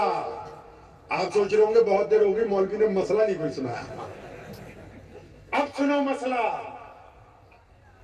एक बंदा मेरी तरह मौलवी हो, सर पर दस्तार भी हो, दाढ़ी भी हो, कपड़े भी हो, पजामा भी टखनों से ऊंचा हो, लेकिन वो अपने बाप को सलाम ना करता हो, अपनी माँ के साथ इज्जत से ना बोलता हो, अपनी बीवी के साथ बदतमीजी करता हो, अपने बच्चों पर जुल्म करता हो, अपने पड़ोसी को गाली देता हो, राहगीर को सलाम का जवाब ना देता हो, यतीम के मुंह में लुकमा ना डालता हो। अब ये कमबख्त इस पजामे को टुकनों की बजाय अगर घुटने पर भी कर लेगा तो इस्लाम को इससे कुछ लेना देना नहीं। अगर मसले की रूह कत्ल हो गई तो फिर मसला अपनी जगह से खत्म हो गया है। इस्लाम बिना रूह के, बिना जज्बात का मजहब नहीं है। प्यारे नबी सल्लल्लाहु अलैहि वसल्लम जिस दिन मक्के को फतेह करके वापस बैतुल्लाह में दाखिल हुए थे ना, उस्मान बिन तला को बुलाया, फरमाया लाओ चाबी। उस्मान बिन तला से चाबी ली, बैतुल्लाह को खोला, नमाज पढ़ी। जब वापस ताला लगाया ना, उस्मान बिन तला कहते हैं कि ऐसा करीम नबी ना किसी ने गाली दी, ना किसी ने गुस्सा किया, और खुद नबी अलैहिस्सलाम ने तो कुछ कहा ही नहीं, साथियों ने भी कुछ नहीं कहा। फरमाया चाबी जब वापस ताला लग गया, मैं खड़ा कांप रहा था कि आज वक्त आ गया है। फरमाया लेकिन जब रसूलुल्लाह ने मुझे आगे बुलाया, फरमाया इब्ने तला ये चाबी पकड़ ले, क़यामत तक तेरी नस्ल में बाकी रहेगी। फरमाया चाबी नहीं आई, कलमा ला इलाहा इल्लल्लाह मुहम्मद रसूलुल्लाह। अब फिर नबी अलैहिस्सलाम ने क्या किया? खाने काबा में नबी अलैहिस्सलाम ने क्या किया? नमाज जमात का वक्त हो गया, झुरमुट लगा हुआ है सहाबा का, और कितने बड़े सहाबी हैं वहां पर। सैयदना अबू बकर सिद्दीक रज़ियल्लाहु ताला अन्हु वहां पर हैं। तमाम मुसलमानों में सबसे बड़े मुसलमान हैं। कौन से मुसलमान जी? ओ बोलो, कौन से मुसलमान? सबसे बड़े मुसलमान। अंबिया के बाद मुसलमानों में सबसे बड़ा मुसलमान कौन है जी? और बोलो कौन है? 1,24,000 सहाबा के सामने रसूलुल्लाह सल्लल्लाहु अलैहि वसल्लम ने अपनी जिंदगी में, अपनी मौजूदगी में, मस्जिद नबवी में नमाज के वक्त अलालत के दौरान अपने मुसल्ले के ऊपर अगर किसी को इमामत के लिए खड़ा किया तो वो अबू बकर है। अब बैतुल्लाह के सेहत में अबू बकर भी हैं, उमर भी हैं, उस्मान भी हैं, मौला अली भी हैं, अबू बैदा बिन जर्राह भी हैं, और हजरत अब्बास भी हैं, अब्दुल्ला इब्ने जुबैर भी हैं, खालिद इब्ने वलीद भी हैं, बड़े बड़े शहजादे भी हैं। नमाज के वक्त हुआ, रसूलुल्लाह ने इधर उधर देखा और फिर सहाबा से कहा, वो मेरा बिलाल नजर नहीं आता। बिलाल कौन है? बिलाल गुलाम है, बिलाल हबशी है, बिलाल गरीब है, बिलाल काला है, बिलाल के कपड़े फटे हुए, बिलाल के होंठ मोटे मोटे, बिलाल सबसे पीछे है। जब आवाज लगाई ना तो आवाज वहां तक पहुंची तो बिलाल फरमाते मैं घबरा गया कि इतने अजीम शान मौके पर मुझ गुलाम की क्या जरूरत पेश आ गई। लेकिन जो करीब में सहाबा खड़े थे ना वो समझ गए कि कमली वाले बिलाल को क्यों बुलाते हैं, क्योंकि आज बैतुल्लाह की छत पे चढ़ के अजान कौन देगा जी। लेकिन जब उनको ये पता लगा ना तो एक साहबी ने कान में कहा था, या रसूलुल्लाह आज अगर आपने बिलाल को बैतुल्लाह की छत पर चढ़ा दिया ना तो ये जो कुरैश हैं, ये जो मक्के के हुक्मरान हैं, ये जो मक्के के चौधरी हैं, ये जो मक्के के बड़े बड़े सरदार हैं जिनकी आज नाक रगड़ी गई है, अगर आपने बिलाल को बैतुल्लाह की छत पर चढ़ाया तो जो थोड़ी बहुत बच गई है वो भी इज्जत इनकी खत्म हो जाएगी। नबी अलैहिस्सलाम बरहम हो गए, फरमाया सुन अगर मार खानी हो मेरे नाम पर तो बिलाल खाए, और जब अजान का मौका आए खोते मक्का पे कोई और दे दे। फरमाया नहीं, ए ईमान वालों, आज अगर बैतुल्लाह की छत पर चढ़कर कोई अजान देगा तो मेरा बिलाल देगा। सुनो फिर बिलाल ने क्या किया। सैयदना बिलाल रज़ियल्लाहु ताला अन्हु बैतुल्लाह की छत पर जब चढ़ने लगे ना तो रो रहे हैं। बिलाल कहने लगे, यार बिलाल तू तो गुलाम था, जब जमाना जाहिलियत में बैतुल्लाह की चौखट पर तूने पैर रखा, अबू जहल ने मारा, उतबा ने मारा, वलीद ने मारा, तूने चाहा कि इस घर में सजदा कर लूं तो अबू लहब तुझे घसीटता फिरता था। बिलाल कहते जब मैं बैतुल्लाह का गिलाफ पकड़ के ऊपर चढ़ रहा था ना, मैं रो रहा था और मैं कह रहा था बिलाल तू तो काली माँ का बेटा, तू तो काला बच्चा है, ये इतनी इज्जत तुझे कैसे मिल गई कि आज सारे बड़े बड़े चौधरी नीचे खड़े हैं, तू ऊपर बैठा हुआ है। क्योंकि नबी अलैहिस्सलाम के तरबियत याफ्ता है तो सल्लल्लाहु क्योंकि नबी अलैहिस्सलाम के तरबियत याफ्ता है तो इसलिए फौरन उनके दिल ने उन्हें कहा बिलाल ये जो काली कमली वाले से मोहब्बत का नतीजा है ना, इसलिए आज तुम बैतुल्लाह की छत के ऊपर चढ़ रहे हो।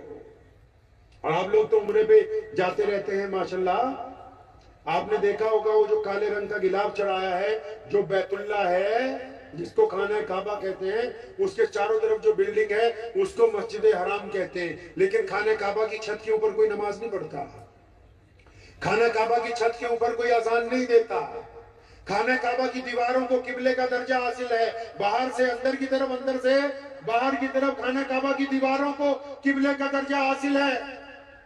बिलाल कहते हैं जब मैं खाने काबा की छत पर चला, सुनो क्या किया फिर सैयदना बिलाल रज़ियल्लाहु ताला अन्हु ने। फरमाया रसूलुल्लाह ने कहा अज़ान दे। फरमाया जब मैं खाने काबा की छत पर चढ़ गया, अज़ान देने लगा, मेरे दिल ने मुझे कहा बिलाल अब काबा किधर गया, अब किबला कहाँ है जो खाना काबा की छत पर चढ़ा दिया गया। अगर सामने से आता तो किबला मेरे सामने था, शुमाल से आता तब किबला सामने था, जुनूब से आता तब किबला सामने था। ये तो काली कमली वाले ने तुझे खाने काबा की छत पर चढ़ा दिया बिलाल, अब किबला कहाँ है, मैं किस तरफ मुंह करके अजान दूं। कुर्बान जाओ सैयदना बिलाल पर माँ बाप कुर्बान हो जाए, 1 मिनट की देरी नहीं लगाई, 1 सेकंड की देरी नहीं लगाई, अपना एक हाथ अपनी कान में लगाया और फिर शहादत वाला हाथ उंगली अपनी सीधी की और फिर बिलाल ने किधर मुंह करके अजान देनी शुरू की। बिलाल ने सहने काबा में जिस तरफ मोहम्मद रसूलुल्लाह खड़े थे उस तरफ मुंह करके अजान देनी शुरू की और क़यामत तक के मुसलमानों को बताया कि अगर काबे का कोई काबा है तो वो मोहम्मद रसूलुल्लाह है।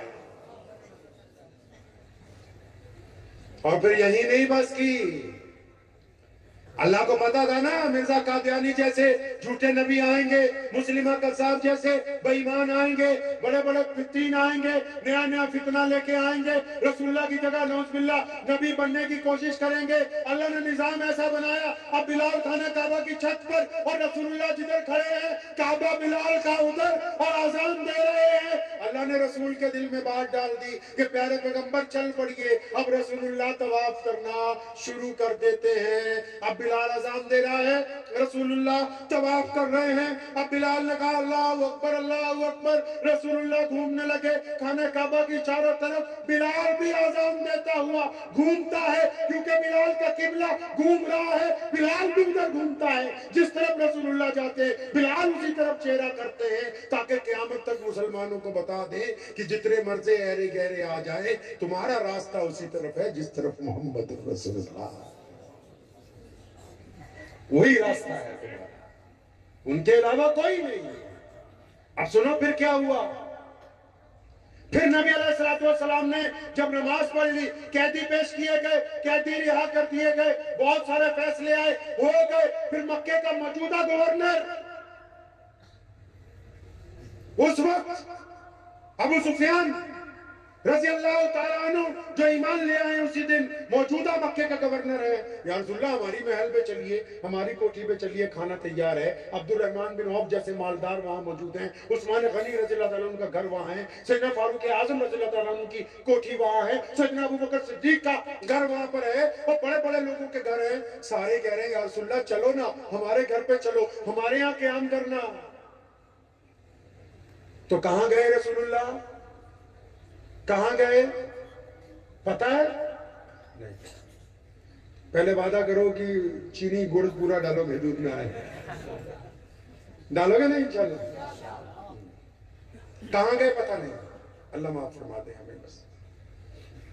तो नबी अलैहिस्सलाम ने सबको मना कर दिया। उधर मक्के में एक घर है पुराना बसीता, उसकी छतें भी खराब है, दरवाजा भी खस्ता हाल है, और उस घर में एक औरत रहती है जिसके शौहर ने उसे छोड़ दिया इसलिए कि तू मुसलमान क्यों हुई थी, और उसके बच्चे हैं, और एक छोटा बच्चा है 10-12 साल का, वो अपने बच्चों को लेके बैठी हुई है। बच्चे भी खुश हैं, वो भी आज बड़ी खुश है। क्या बात है?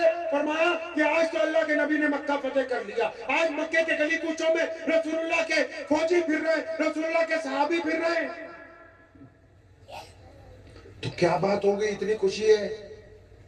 तो एक बच्चे ने, छोटे बच्चे ने सवाल किया अपनी उस माँ से, क्या माँ तुम तो अक्सर कहती थी कि अल्लाह के नबी जो हैं तुम्हारे भाई हैं। हज़रत उम्मे हानी रज़ियल्लाहु ताला ने फरमाया हाँ, मैं अब भी कहती हूँ कि मोहम्मद रसूलुल्लाह मेरे भाई हैं, हमारा बचपन इकट्ठा गुजरा है, इसी मक्के में हम लोग इकट्ठे घर के अंदर रहे हैं, मेरे चचा के बेटे हैं। तो छोटे बच्चे ने सवाल किया, माँ आप तो कहती थी कि आपके भाई हैं, अच्छा अब आपके भाई मक्के में आ गए तो क्या फिर मामू हमारे घर भी आज तशरीफ लाएंगे?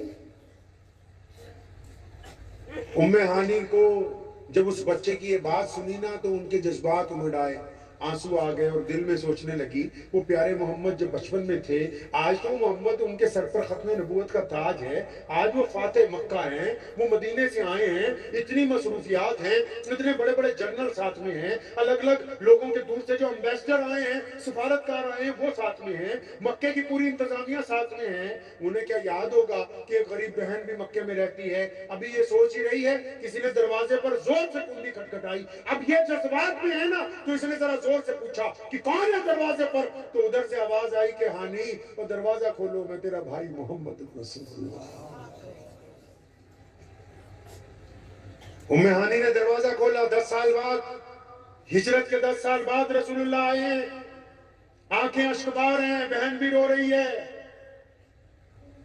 क्या प्यारी बात पैगंबर ने कही है, कहो सल्लल्लाहु अलैहि वसल्लम। फरमाया हानी, बहुत सारे लोगों ने कहा कि हमारे घर चलो, मैं तो कह के आया हूं जब मेरी बहन इस मक्के में रहती है तो मैं तुम्हारे घर क्यों जाऊंगा। अंदर तशरीफ ले आए, पूछा खाने के लिए कुछ है? हमारे नबी ने फाका किया, लेकिन कभी बासी खाना नहीं खाया। फाका किया लेकिन बासी खाना पढ़े इमाम बुखारी को, ये पहला मौका है। उम्मे हानी को पूछा खाने के लिए कुछ है? या रसूलुल्लाह घर में कुछ भी नहीं। फरमाया कुछ तो होगा, सारा दिन आज फतेह मक्का में मसरूफ रहे हैं, इतने ज्यादा काम हुए, कुछ तो घर में होगा। या रसूलुल्लाह कई दिन पुरानी एक बासी रोटी है, उसी बासी रोटी को पानी से धो के नबी अलैहि सलाम को पेश किया गया, सिरके के अंदर डुबो के प्यारे पैगंबर ने वो रोटी खाई है। और फिर जब उम्मे हानी ने बिस्तर लगवा दिया तो प्यारे नबी अलैहि सलाम ने उस रात जो बात कही है ना, उस रात जो गुफ्तगू नबी अलैहिस्सलाम ने की है, मेरा यकीन है कि जमीन की छाती फट गई थी, आसमान का सीना चिर गया था। मैं मौलवी हूं ना, आपके पास आया हूं, दीन की बात कर रहा हूं। अगर मेरी जगह कोई सियासतदान होता तो लीडरी की बात करता, मेरी जगह कोई अफसर होता तो इंतजाम की बात करता, मेरी जगह कोई एजुकेशनिस्ट आता तो तालीम की बात करता। अंदाजा लगाओ, प्यारे पैगंबर सल्लल्लाहु अलैहि वसल्लम जिनकी निस्बत से सब कुछ निकला है, तालीम भी, हिकमत भी, दीन भी, अदब भी, उन्होंने उस रात अपनी बहन को क्या समझाया होगा। अगर कोई बंदा, हमारे यहाँ कहावत है पंजाबी में, पंजाबी थोड़ी थोड़ी समझ लेना, नहीं पंजाबी बार बार इसलिए बोलता हूँ, वो मेरी मातृभाषा है और आपके मौलवियों को भी कहता हूँ और आप भी सुन लें, जुमे में तकरीर अपनी मातृभाषा में किया करो। दीन की बात अपनी, हम लोग पंजाब में जो मादरी जुबान है वो बोलते हैं, क्योंकि ये अल्लाह के नबी का हुक्म है। जो हमारे दूसरे भाई हैं, गैर मुस्लिम दोस्त हैं, उनको इस्लाम के मुतालिक आधी गलत फहमी तो आपकी गुलाबी उर्दू ने फंसाई हुई है। अपनी जुबान बोलो, अपनी माँ की। दो ही जुबानें हमारे लिए मोहतरम है, एक वो जो मोहम्मद रसूलुल्लाह ने बोली और उसके बाद वो जो हमारी माँ ने अपनी कोख में हमको अता की है। फिर गुजरातियों की वो गुजराती है, पंजाबियों की वो पंजाबी है। बस हमारे यहाँ कहावत है पंजाबी में, वो जो बंदा हज करके आता है ना, हज करके आता है जो बंदा, या समझो चिल्ला लगा के आया, या हज करके आया, या जो सुन्नी भाई हैं उनका कोई बंदा गया अजमेर शरीफ हो आया, मतलब कोई दीन का काम करके आया तकड़ा, तो कहते जो बंदा हज करके आंदा है ना, वो सोचता बस पिंड च, मतलब गांव में वो सोचता पिंड च कला मैं ही मुसलमान है, बाकी तो काफिर ही। मतलब सोचता है कि बस मैं ही दीनदार हूं, इनको क्या पता इस्लाम क्या है। जो बंदा दीन अपने आप में एक हौला बना लेता है ना बंदा कि बस मैं ही दीनदार हूं, इनको क्या पता होगा। तो फिर जैसे ही आता है दीन के, तो दीन की गाड़ी से नीचे उतरता है, अगर बीवी मिलती है, नमाज पढ़ी कि नहीं पढ़ी, बच्चे मिलते तो नमाज पढ़ी कि नहीं पढ़ी, किसी का कर जाता है नमाज। ऐसे ही प्रोफेसर है क्योंकि सारा दिन पढ़ाते रहते हैं, किसी रिश्तेदार के घर जाएंगे, ये नहीं पूछेंगे तबीयत कैसी है, वो कितना पढ़ रहा है तू, कौन सी क्लास में हो गया। ऐसे ही व्यापारी है, व्यापारी को कोई काम ही नहीं सोचता, जहां जाएगा ये माल ले लो, वो माल ले लो, इतने बच जाएंगे, उतने बच जाएंगे। अब ये बात आपको समझाने की है कि नबी अलैहिस्सलाम जिस रात अपनी बहन सैयदना उम्मे हानी रज़ी अल्लाह तआला अन्हा के घर पहुंचे फतेह मक्का के दिन, आप सल्लल्लाहु अलैहि वसल्लम का जब बिस्तर लगाया गया तो नबी अलैहिस्सलाम ने फरमाया, हानी आज की रात सोना नहीं है, मैं तो बैठूंगा। या रसूलल्लाह बैठेंगे? फरमाया हाँ, तुम मेरे सामने बैठो। उम्मे हानी को अपने सामने बिठाया। आप सल्लल्लाहु अलैहि वसल्लम की जो बहन है उनके बेटे भी आके आप सल्लल्लाहु अलैहि वसल्लम के करीब बैठ गए। आप अंदाजा लगाओ रसूलल्लाह ने अपनी बहन को क्या कहा होगा। क्या ये कहा होगा कि ये तस्बीह करना, ये कहा होगा कि इतनी तस्बीहें पढ़ोगी इतना सवाब मिल जाएगा। वो सारी चीजें अपनी जगह हैं, लेकिन उस रात क्या कहा होगा जब 10 साल बाद अपनी बहन को मिले। इस्लाम सिर्फ इबादत का नाम नहीं है। क्या कहा नबी अलैहि सलाम ने अपनी बहन को उस रात, पता है आपको? छाती पे हाथ रख के अंदाजा लगाएं, जरा तसव्वुर की दुनिया में जाएं कि नबी अलैहिस्सलाम ने अपनी बहन को सामने बिठाया और फिर अपनी बहन को, क्योंकि कारोबारी होता तो कारोबार की बात करता है, लीडर होता तो लीडरी की बात करता, मौलवी होता तो दीन की बात करता, ये तो पूरी दुनिया के रहबर हैं, खातिबुन नबीयीन हैं। उस रात जब अपनी बहन के पास बैठे, कितनी प्यारी बात कही। फरमाया, हानी आप तो मुझसे उम्र में 10-15 साल बड़ी हैं। फरमाया, जी या रसूलल्लाह, मैं उम्र में आपसे 10-15 साल बड़ी हूँ। मैं हानी, तुझे तो पता है ना कि जब मेरी पैदाइश होने वाली थी उससे थोड़े दिन पहले, चंद हफ्ते चंद महीने पहले मेरे अब्बू हजरत अब्दुल्ला का इंतकाल हो गया था। फरमाया, हानी मैं मोहम्मद रसूलुल्लाह ने अपने वालिद को नहीं देखा, तूने मेरे अब्बू को देखा है, बता तो सही सैयदना अब्दुल्ला कैसे थे। बताओ तो सही मेरे अब्बा कितने प्यारे थे। हानि कहती है कि मैं और मेरे बच्चे अश्कबार हैं, रसूलुल्लाह सल्लल्लाहु अलैहि वसल्लम की आंखों में आंसू हैं और अपने वालिद का जिक्र कर रहे हैं कि मेरे अब्बू थे कैसे। हानि ने कहना शुरू किया, या रसूलुल्लाह आपके अब्बू बड़ी सोनी सूरत वाले थे, खुदा की कसम जब वो मक्के की सड़कों पर चलते थे लोग दीवारों से लग के सैयदना अब्दुल्ला को देखते थे, और देखे भी क्यों ना, जिस शख्स की पेशानी में नबी या आने वाले नबी का नूर हो तो वो कैसा प्यारा होगा। अपने अब्बू को याद करने लगे बड़ा। क्यों? जब 6 साल के भी थी ना तो अम्मी ले गई थी साथ में, कहा अपने अब्बा की कब्र के ऊपर, हजरत अब्दुल्ला के मजार पर हुजूर सल्लल्लाहु अलैहि वसल्लम को। हानि को पहला सवाल उस रात यही किया है, वरना सवाल तो और से हो सकते थे कि घर ठीक करवा लो, हमारी हुकूमत आ गई, जायदाद ले लो, नमाज पढ़ा करो, ये अमल करो। पहला सवाल क्या किया, मेरे अब्बू कैसे थे बताओ। उन्होंने जब अब्बू का बताया, नबी अलैहि सलाम अपने वालिद को याद करके आंसू बहारे, और फिर जब वो बात अभी मुकम्मल नहीं हुई नबी अलैहि सलाम ने अगले दर्द का जिक्र छेड़ दिया। फरमाया हानि और तूने सैयदा आमना को अच्छी तरह देखा, मैं तो बड़ा छोटा था, मैं उस वक्त सिर्फ 6 साल का था, तूने मेरी माँ को देखा है। हानि बता तो सही कि सैयदा आमना कैसी थी, मेरी माँ कैसी थी, बता तो सही। माँ का जिक्र पूरा होता है तो दादा का जिक्र छेड़ते हैं, दादा का जिक्र पूरा होता है तो बचपन के दोस्तों का जिक्र छेड़ते हैं। और मुसलमानों, कायनात के हर इंसान को समझाया कि जब तुम किसी बड़े मर्तबे पर पहुंच जाओ तो फिर अपने ओहदे की डींगे ना हाँकना।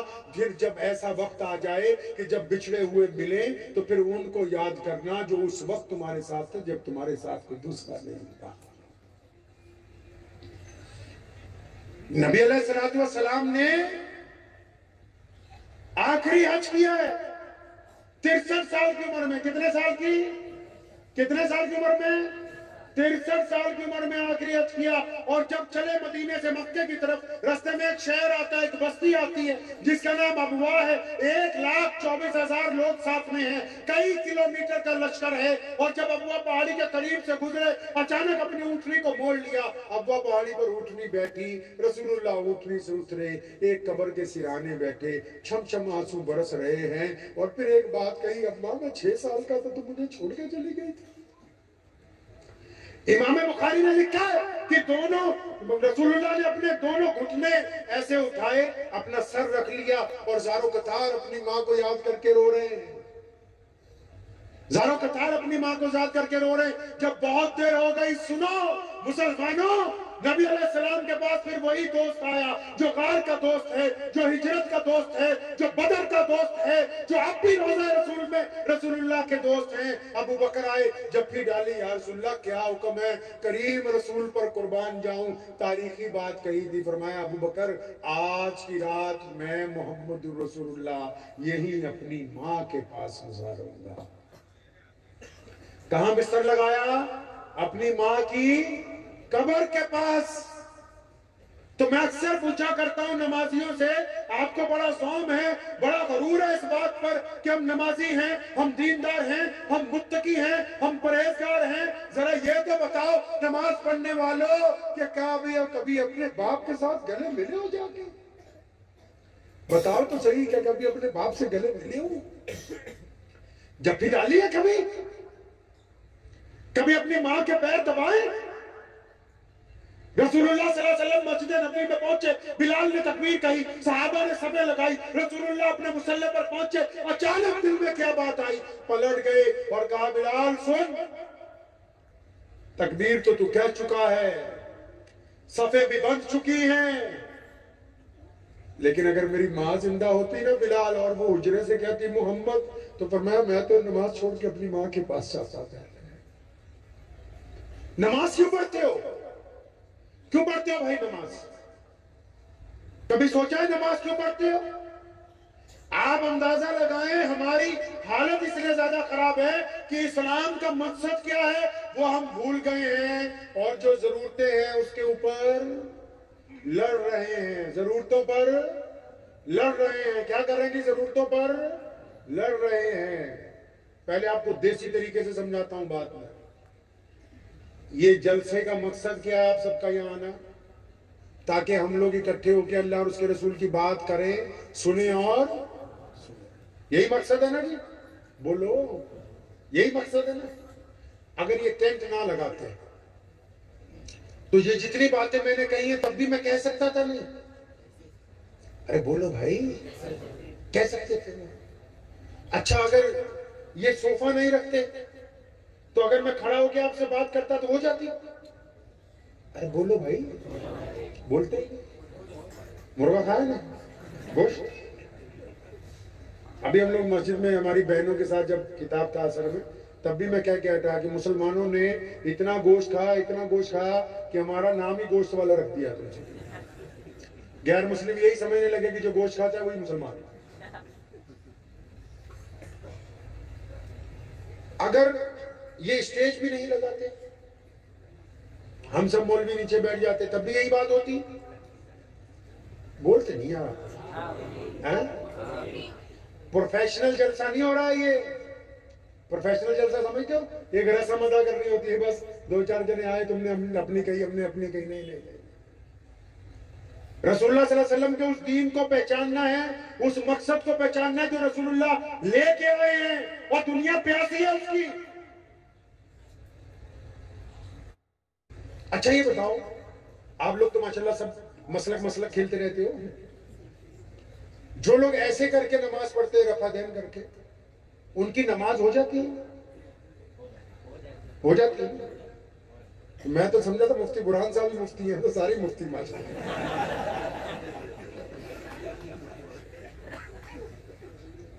मतलब ये अंदाजा लगाएं कि पता है आपको, मतलब जो ऐसे करके नमाज पढ़ते हैं, रफा दैन करके, उनकी नमाज भी।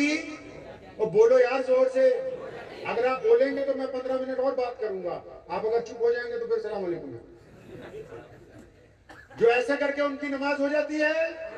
अगर कोई यहां नियत बांधे उसकी, और अगर कोई यहां नियत बांधे, और अगर कोई नाक पर नियत बांधे, बोलो भाई, हो जाती है ना। अब अंदाजा ये लगा लीजिए कि जो जरूरतें थोड़ी बहुत आगे पीछे होके चल सकती हैं, उन जरूरतों के ऊपर तो हम लड़ रहे हैं, और जो मकसद नमाज है वो हमें याद नहीं है।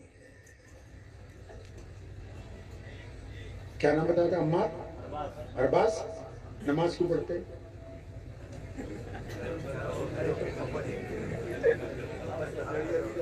क्या नाम है तुम्हारा? शाहनवाज ने कहा नमाज फर्ज है। सही बात। आप क्यों नमाज पढ़ते हैं? आप बता दो। कुछ शर्म की बात नहीं यार, ये बाकियों का भी यही हाल है। ये क्यों पढ़ते हो? फर्ज है। आप क्यों पढ़ते हो बेटा नमाज? फर्ज है। आप पर भी फर्ज है। आप हमारे नबी की आंखों की ठंडक है माशाल्लाह। हाँ तुम, हाँ तुम पर भी फर्ज है। हाँ, अंदाजा लगाएं कि हम लोग कम चीनी डालने के चक्कर में इस्लाम से कितना दूर आ गए, कितना दूर आ गए। मुफ्ती साहब बैठे, सारे उलमा स्टेज पर बैठे। कुरान पाक में ऐसा कहां लिखा है? कुरान में नमाज पढ़ने का हुक्म कहां है? कुरान ने नमाज पढ़ने के लिए तो नहीं कहा, कुरान पाक ने नमाज को कायम करने की बात की। कुरान पाक में कहां लिखा है कि नमाज अल्लाह को राजी करने के लिए पढ़नी है? कुरान पाक में ऐसा जिक्र कहां है? क्योंकि हमने कभी कुरान पढ़ा नहीं, हमें फुर्सत नहीं एक दूसरे की टांगें खींचने के अलावा, इसलिए हमें पता ही नहीं कि नमाज फर्ज हुई क्यों। इस्लाम का मकसद क्या है? पता है आपको इस्लाम का मकसद क्या है भाई? इस्लाम का मकसद पता है? नहीं पता। अगर कोई गैर मुस्लिम, कोई हिंदू भाई, कोई सिख भाई, कोई दलित भाई, ईसाई भाई पूछने आ जाए इस्लाम का मकसद क्या है, बोले रुको पहले मुफ्ती साहब को बुला के लाएगा। जिस नबी ने 2 लफ्जों में कायनात को अपना दीन पहुंचाया हो, उस दीन को मानने वाले लोग, उस दीन में फतवे देने वाले लोग, उस दीन में एक दूसरे की टांगे खींचने वाले लोगों को ना अब ये याद है कि इस्लाम का मकसद क्या है, ना अब ये याद है कि नमाज क्यों पढ़ी जाती है। ये अफसोस की बात है कि नहीं? बोलो है कि नहीं? सुनो पहले इस्लाम का मकसद। अल्लाह के नबी अलैहिस्सलाम ने हम सब की माँ अम्मी खदीजतुल कुबरा को आके कहा कि अल्लाह ने मुझे अपना रसूल बनाया। लब्बैक या रसूलल्लाह। अपने दोस्त अबू बकर को कहा, फरमाया लब्बैक या रसूलल्लाह आपके साथ हैं। जब बिलाल को पता लगा, फरमाया लब्बैक या रसूलल्लाह हम साथ हैं। और जब सारे रिश्तेदार इकट्ठे किए, उनको दावत खिलाई, उनको बेहतरीन खाना खिलाया और कहा कि मैं अल्लाह का रसूल हूँ, मेरा साथ दो। सबको सांप सूख गया, लेकिन सबसे पीछे एक बच्चा था 12-13 साल का। वो उठा, अपने पैर पंजों के बल ऊपर उठाए, दोनों हाथ हवा में उठाए और वहां से आवाज मारी, लब्बैक या रसूलल्लाह। कौन है वो? मौला अली करमुल्लाहु वजहू है। अब जब ये 4-5 लोग मुसलमान हुए तो इन्होंने पूछा ना, ये जिस तरह मौलवी इस्माइल बोगल से पूछा भी किसको बुला रहे जलसे में, ये बोला उनको बुलाएगा, फिर ठीक है। इन लोगों ने पूछा रसूलुल्लाह से कि या रसूलल्लाह आपने कहा कि एक रब की इबादत करो, हमने आपके रब को रब माना, आपने हमें बताया कि आप खातिमुन नबीयीन हैं, हमने आपको नबी मान लिया, लेकिन अभी तक नमाज फर्ज नहीं हुई, रोजा फर्ज नहीं हुआ, हज फर्ज नहीं हुआ, ज़कात फर्ज नहीं हुई। या रसूलुल्लाह ये तो बताइए कि जो आपका दामन थामा है अब करना क्या है? सुनो मुसलमानों, प्यारे पैगंबर ने हुक्म फरमाया था कि जिस बंदे ने कलमा ला इलाहा इल्लल्लाह मोहम्मद रसूलुल्लाह पढ़ लिया, उस पर लाजिम है कि वो दुनिया के तमाम इंसानों को बराबरी का दर्जा अता करेगा। इस्लाम का मकसद एक अल्लाह और उसके रसूल की इताअत के साथ दुनिया के इंसानों को बराबरी का दर्जा देना, गोरे और काले के फर्क को खत्म करना, अमीर और गरीब। इसी से तो मुतासिर होके अल्लामा इकबाल ने कहा ना कि दिए जाने कभी हमने यूरोप के कलीसाओं में, कभी अफ्रीका के तपते हुए सहराओं में, आ गया है लड़ाई में अगर वक्त नमाज किबला रू हो के जमीन बोझ हुई कौमे हिजाज, एक ही सब में खड़े हो गए महमूद और अयाज। ना कोई बंदा रहा ना कोई बंदा नवाज, बंदा ऐसा ही वो मोहताज जो गनी एक हुए, तेरे दरबार में पहुंचे तो सभी एक हुए। समझ नहीं आया कि नमाज पढ़ने का हुक्म क्यों दिया? आपने क्या सोचा सिर्फ ये 5 वक्त की नमाज पढ़ने के लिए मस्जिद बना दी गई है? मुफ्ती साहब से पूछें, फजर की नमाज अहमियत रखती है, फर्ज है। जोहर की नमाज अहमियत रखती है, फर्ज है। असर की नमाज अहमियत रखती है, फर्ज है। मगरिब की नमाज अहमियत रखती है, फर्ज है। इशा की नमाज अहमियत रखती है, फर्ज है। लेकिन इन 5 नमाजों से ताकतवर नमाज तहज्जुद की नमाज है, जो फर्ज नहीं है लेकिन इनसे ज्यादा अहमियत रखती है। तो फिर ये 5 नमाजों के लिए इतना बड़ा जुगाड़, तहज्जुद की नमाज के लिए इमाम की जरूरत है? वो बोलो, अजान चाहिए, मस्जिद तक जाना है? नहीं, तो फिर मस्जिद क्यों बना दो? ये कहीं मौलवी इस्माइल को बाद में पकड़ना लगे, मौलवी अभी से सवाल पूछे, मस्जिद क्यों बना? इबादत के लिए। ये बंदा ठीक है, आप बताओ। इबादत के लिए, आप बताओ। हाँ? इबादत के लिए, तू बताओ। इबादत के लिए तुम भाई हैं? खुदा को याद कर। अगर यही हालत रही तो हम लोग इस्लाम से दूर चले जाएंगे। ये जो मैं मामलात पे आप पे बात कर रहा हूँ, ये संगीन बातें, ये वो वाले मसले फतवे नहीं मैं आपको सुना रहा हूँ जिससे आप एक दूसरे की बेइज्जती कर सके। ये वो बातें जो इस्लाम की रूह के साथ जुड़ी हुई है। सुनो, कुरान पाक में आयत है, हाफिज साहब क्या है? इन्ना सलाता, क्या बात कही अल्लाह ताला ने। फरमाया इसलिए नमाज तुम पर फर्ज कर दी गई ताकि तुम गंदी बातें करनी और अच्छी बातें शुरू कर दो। तुम तो कहते हो कि फर्ज की गई है, फर्ज क्यों की गई इसकी बात क्यों नहीं करते हो? नमाज की वजह तस्मिया क्या है?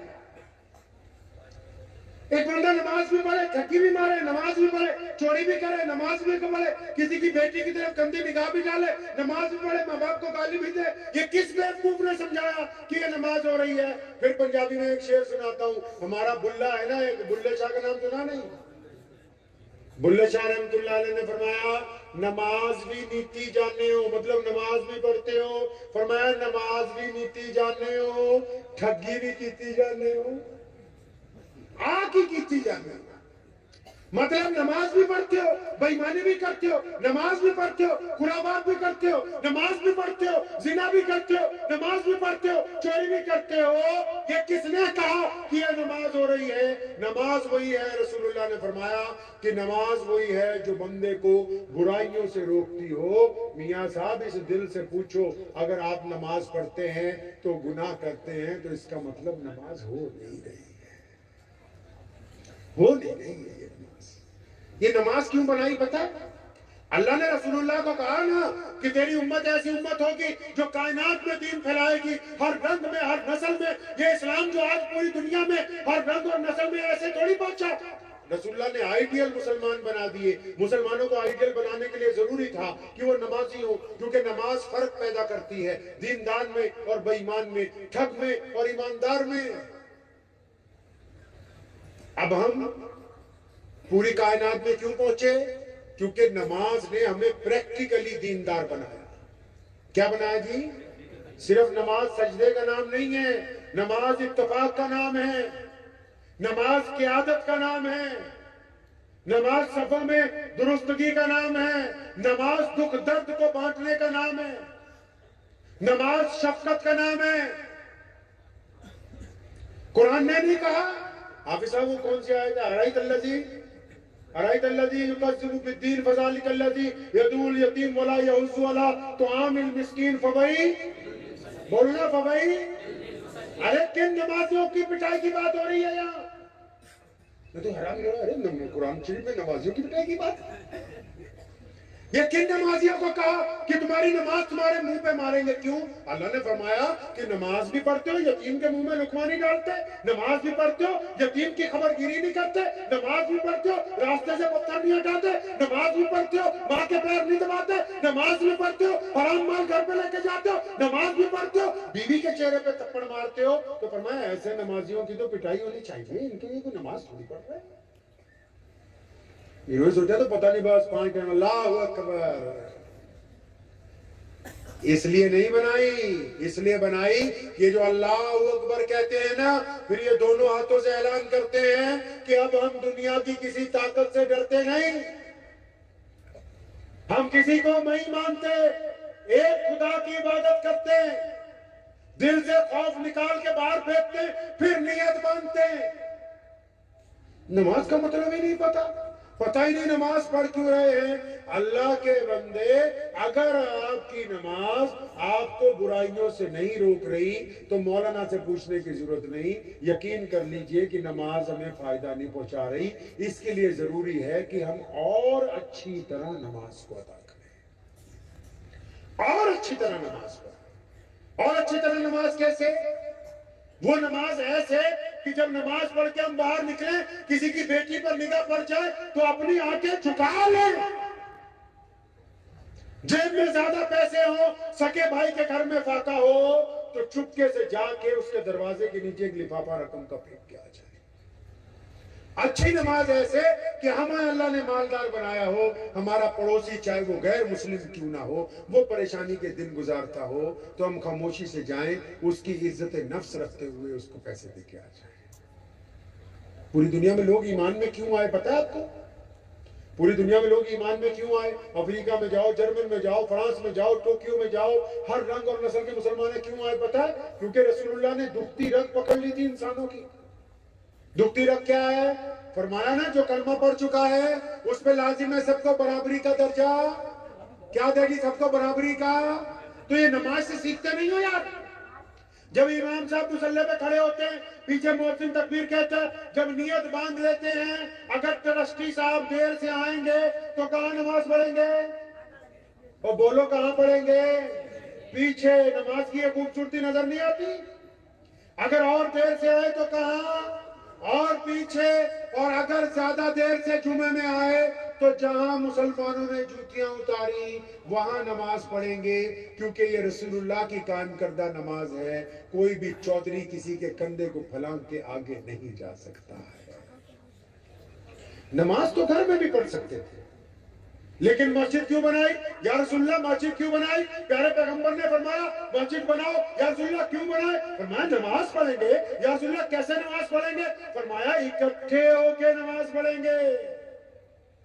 नमाज तो घर में भी पढ़ सकते थे, मस्जिद क्यों बनाई? इकट्ठे होकर नमाज पढ़ने के लिए। या रसूलल्लाह इकट्ठे कैसे होना है? फरमाया कंधे से कंधा जोड़ के खड़े होंगे ना। या रसूलल्लाह कंधे से कंधा जोड़ने से क्या होगा? फरमाया तुम्हारे दिल आपस में मिल जाएंगे। अब कोई बंदा नमाज पढ़ता हो, साथ वाले नमाजी का उसको पता ना हो। जमात की नमाज इसलिए बनाई थी, अब्दुल रहमान बीमार हो जाए, मोहम्मद को कोई तकलीफ हो, जुनैद को कोई तकलीफ हो, तो शाम को इस्माइल भाई उसके घर पहुंच जाए। क्या बात है मेरे भाई, अब तो नमाजियों को जमात का मकसद ही नहीं पता, जमात के मायने नहीं पता, जमात कायम क्यों की गई, इमाम आगे क्यों खड़ा किया, इमाम की जगह शूरा नहीं लगा देते, इमाम की जगह 4 लोगों की कमेटी नहीं बना देते, एक बोलता रुकू में जाएंगे, दूसरा बोलता सजदा करेंगे। इमाम इसलिए लगाया ताकि आप एक अमीर के तहत मुत्तफिक हो। काला अल्लामा इकबाल ने, कौम मजहब से, मजहब जो नहीं कुछ भी नहीं, रब्ते बाहम जो नहीं, महफिल भी नहीं। नमाज का मकसद नहीं पता, जमात का मकसद नहीं पता, ये मस्जिद बनाई है, अब बताओ सच्ची सच्ची, क्या तुम्हारी मस्जिद में यतीमों के लिए खाना है? क्या आपकी मस्जिद में किसी मिस्कीन के लिए छत है? क्या आपकी मस्जिद के पास किसी मुसाफिर के लिए किराया मौजूद है? क्या आपकी मस्जिद के पास किसी नंगों के लिए कपड़े मौजूद है? अरे रसूलुल्लाह की मस्जिद में जाओ, पढ़ो इमाम बुखारी को, लोगों ने आके कहा या रसूलुल्लाह खाना चाहिए, नबी अलैहिस्सलाम वाक़े से हैं, उनको खाना खिला रहे हैं। लोगों ने कहा या रसूलुल्लाह कपड़े चाहिए, नबी अलैहिस्सलाम ने कपड़े दिए। लोगों ने आके कहा या रसूलुल्लाह सवारी चाहिए, नबी अलैहिस्सलाम ने सवारी दी। तुम तो बोलते हो सिर्फ 5 वक्त की नमाज की मस्जिद है। और मुतवल्ली साहब, आप ही की मस्जिद को नहीं कह रहा, पूरे मुल्क की बात कर रहा हूं। अगर कोई बिना नमाज के आके अभी मस्जिद में बैठ जाए, सख्त गर्मी हो, तो पीछे से मुतवल्ली आ जाएगा, पंखा नहीं चलेगा बिना नमाज के। मस्जिद मां का दर्जा रखती है इंसानों के, जिनका दुख दर्द हो वो आए, जिनको तकलीफ हो वो आए मस्जिद तक। मस्जिद में उन लोगों को अल्लाह ने खिदमत दी है जो दर्दमंद मुसलमान हैं, जिनके दिल में कौम का, मिल्लत का, मुल्क का, समाज का दर्द है, जो किसी की मदद करते हुए उसको ऐनक लगा के हिंदू मुस्लिम सिख ईसाई समझकर नहीं देखते। मस्जिद में उन लोगों को खिदमत दी गई है जो अल्लाह के घर के नौकर हैं, उनको पता है कि इस दरवाजे पर आने वाला मेहमान अल्लाह का मेहमान है। इस्लाम को पहचान ले, रसूलुल्लाह सल्लल्लाहु अलैहि वसल्लम के दीन को पहचान ले। हमारे में खराबी ये है कि हम फरोई मसाइल को लेके एक दूसरे के खिलाफ तंजबाजी करते हैं, फरोई मसाइल को लेके एक दूसरे पर तनकीद करते हैं। फरोई मसाइल की दुरुस्तगी का इख्तियार आपको एक दूसरे पर जज नहीं लगाया गया, फरोई मसाइल की दुरुस्तगी का इख्तियार आइम्मा को दिया गया। वो भी मस्जिद के मेंबर से जुमे के दिन बैठ के कहेंगे, उम्मत को समझाएंगे, बीमारियां समझाएंगे, तकलीफें समझाएंगे, गुनाहों पर तवज्जो दिलवाएंगे, मुनकिरात पर तवज्जो दिलवाएंगे, मसलक के ऊपर कायम रखेंगे। आपको एक दूसरे पर जज नहीं लगाया कि गली मोहल्लों में एक दूसरे की बेइज्जती करते फिरो। अल्लाह ने ऐसा इख्तियार आपको नहीं दिया है। नबी अलैहिस्सलाम ने फरमाया किसी माँ ने कोई ऐसा बेटा नहीं पैदा किया, किसी माँ ने कोई ऐसी बेटी नहीं पैदा की। और आगे यहाँ तक फरमाया अल्लाह ने मखलूक में कोई शय ही ऐसी नहीं बनाई जो बिना इज्जत वाली हो। तुम कौन होते हो बताने वाले कि कौन इज्जत वाला है, कौन इज्जत वाला नहीं। नबी अलैहिस्सलाम गैरतमंद नबी हैं। हमारी गैरत ही हमारे अंदर मौजूद नहीं है। जिसका दिल चाहे जिससे मर्जी हाथ फैला के मांग ले, जिसका मर्जी जिसके आगे जाके अपना सवाल दराज कर दे। नबी अलैहिस्सलाम की सवारी से तो अगर दुर्रा भी गिर जाता था, बजाते खुद नीचे उतर के उठाते थे। किसी की मदद लेना नबी अलैहिस्सलाम पसंद नहीं करते। इस्लाम को उस लबो लहजे में पहचानना। एक बात छोटी सी समझ लीजिए, सैमसंग के मोबाइल में एप्पल का सॉफ्टवेयर नहीं चल सकता, एप्पल में सैमसंग का नहीं चल सकता। ये दीन मोहम्मदुर रसूलुल्लाह का है। किसका दीन है जी? मोहम्मदुर रसूलुल्लाह का दीन है। इसमें मेरा तुम्हारा मसला नहीं चल सकता। जब तक उनकी इताअत नहीं होगी, उनकी ताबेदारी नहीं होगी, उनका सॉफ्टवेयर अपडेट नहीं होगा, तब तक हम अल्लाह के करीबी बंदे। अब नबी अलैहिस्सलाम ने दीन कैसे पहुंचाया? नबी अलैहिस्सलाम ने दीन कैसे पहुंचाया? एक आखिरी वाकया सुना के आपको मैं गुफ्तगू को खत्म करूंगा। नबी अलैहिस्सलाम की एक सुन्नत है, आपको पता होगा, मिसवाक। मिसवाक रखना सुन्नत है। तो बोले एक जंग में मिसवाक करनी भूल गए थे। सब झूठी हदीसें घड़ी हुई है, कहां से ला के। तो बोले एक जंग से वापस आ रहे थे तो फरमाया जिधर से आ रहे हैं ये छोटा है और जिधर नफ्स के लिए लड़ेंगे वो बड़ा। तो नबी अलैहिस्सलाम चाहते क्या हैं आपसे, ये सुनिए बात। असल इस्लाम में नबी अलैहिस्सलाम आपसे क्या चाहते हैं? हमारे नबी अलैहिस्सलाम का ये मिजाज है, आप सल्लल्लाहु अलैहि वसल्लम की ये सुन्नत है, सहाबा में आप सल्लल्लाहु अलैहि वसल्लम ने मिजाज पैदा किया, हुक्म हुआ, कुरान पाक में भी इसका जिक्र है, हदीस पाक में भी इसका जिक्र है। फरमाया कि जब भी आप सोचें मुस्बत सोचें, जब भी आप सोचें पॉजिटिव सोचें।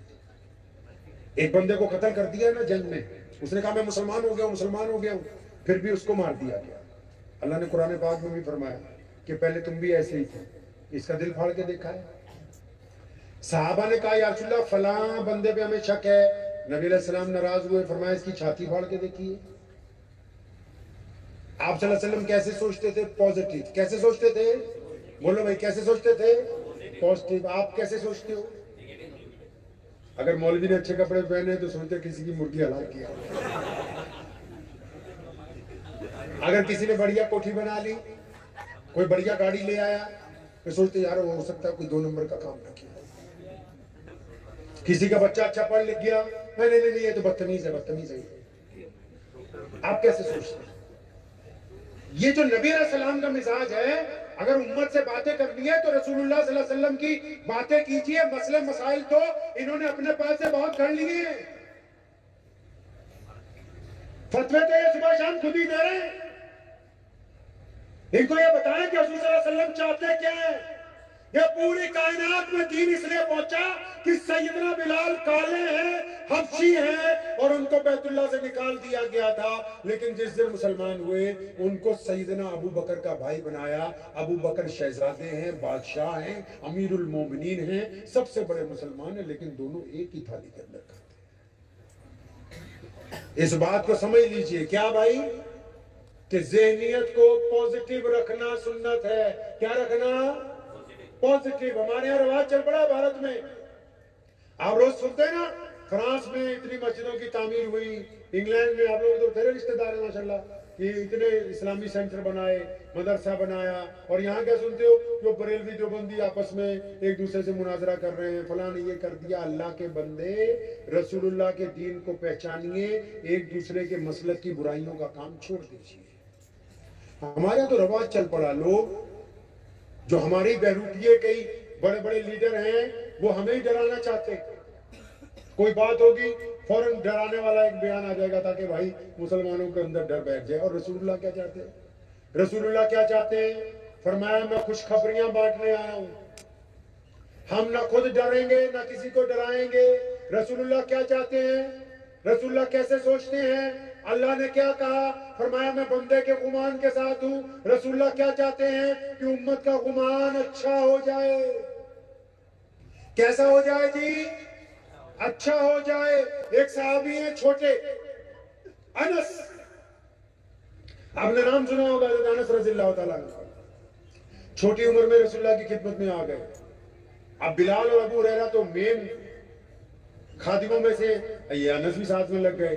अब अनस रज़ियल्लाहु ताला अन्हु की सुनो, बच्चे तो बच्चे ही होते हैं, जैसे जैसे परवान चढ़ने लगे, बड़े होने लगे, फरमाते हैं मेरे दिल में एक दिन ख्याल आया, अनस ये करीम रसूल इतना प्यार करते हैं, इतनी मोहब्बत करते हैं, लोगों से भी इतनी मोहब्बत, चरिंदों परिंदों से मोहब्बत, जानवरों से मोहब्बत, दरख्तों से मोहब्बत, हवाओं से मोहब्बत, अरे ये तो इतना प्यार करते हैं, कभी किसी के साथ नाराज होते हुए नहीं देखा। अनस कोई ऐसी प्लानिंग बनाओ, कोई ऐसा इरादा बनाओ, कुछ ऐसा वक्त क्रिएट कर लो कि रसूलुल्लाह सल्लल्लाहु अलैहि वसल्लम को गुस्सा आ जाए और वो तुम्हारे एक आधी चपत,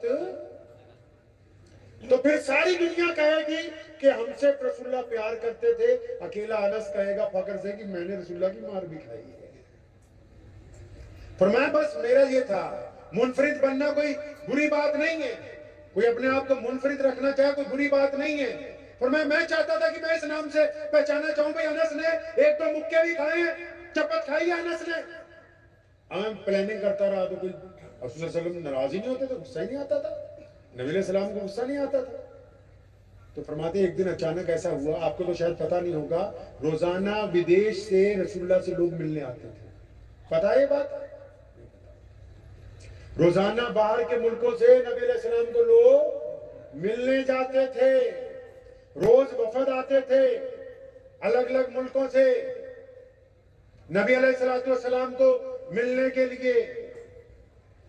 अब फरमाते हैं कि असर के वक्त एक वफद आया, अबू हुरैरा और बिलाल दोनों कहीं काम से गए हुए थे, अकेला मैं ही वहां पर मौजूद था। जब वफद आके बैठा, बात शुरू हुई तो अल्लाह के नबी ने मुझे कहा, अनस भाग के बाजार से नाश्ता लाओ। फरमाते जब मैं नाश्ता लेने गया ना, अब मेरे दिल ने कहा, अनस आज मौका है, अगर तू नाश्ता ना लेके जाए तो आज हो सकता है कि तेरी पिटाई हो जाए, आज हो सकता है। आप लोग मदरसे में पढ़े नहीं भाई? अब बोलो पढ़े कि नहीं पढ़े? हो छोटे होते मस्जिद में पढ़े? आपको तो पता कोई मौलवी पिटाई करने लगे तो देखो।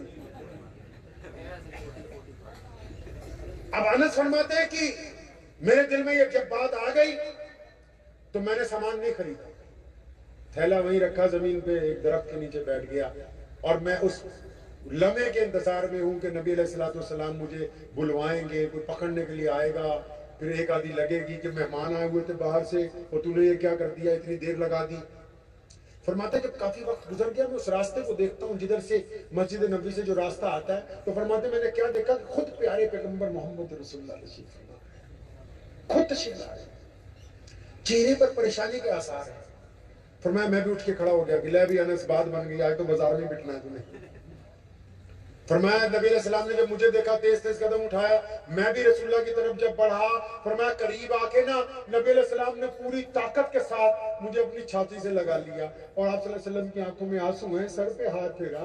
फरमाया मेरे बेटे अनस गिर तो नहीं गए थे आप, आपके चोट तो नहीं लग गई, किसी ने आपको मारा तो नहीं? मैंने कहा इतनी देर हो गई, बच्चा कहाँ रह गया? फरमाया मैं रसूलुल्लाह से ज्यादा रोया और इस हद तक रोया कि मेरे दिल ने कहा कि अनस ये वो करीम रसूल हैं जो बुराई में से अच्छाई को निकाल के बाहर ले आते हैं।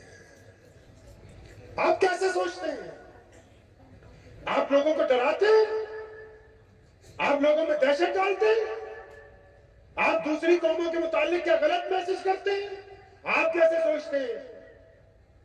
आप ऐसे सोचते हैं कि अगर कोई बंदा बीमार होता है ना, तो आप जब उसको मिलने के लिए जाते हैं तो उसको देख के कहते हो बहुत कमजोर लग रहे हो, अगले का दिल बैठ जाता है।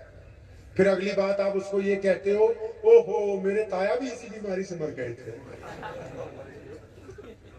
आप अंदाजा लगाएं आपको रसूलुल्लाह ने कौन सा दीन दिया है, आप किसके वारिस हैं?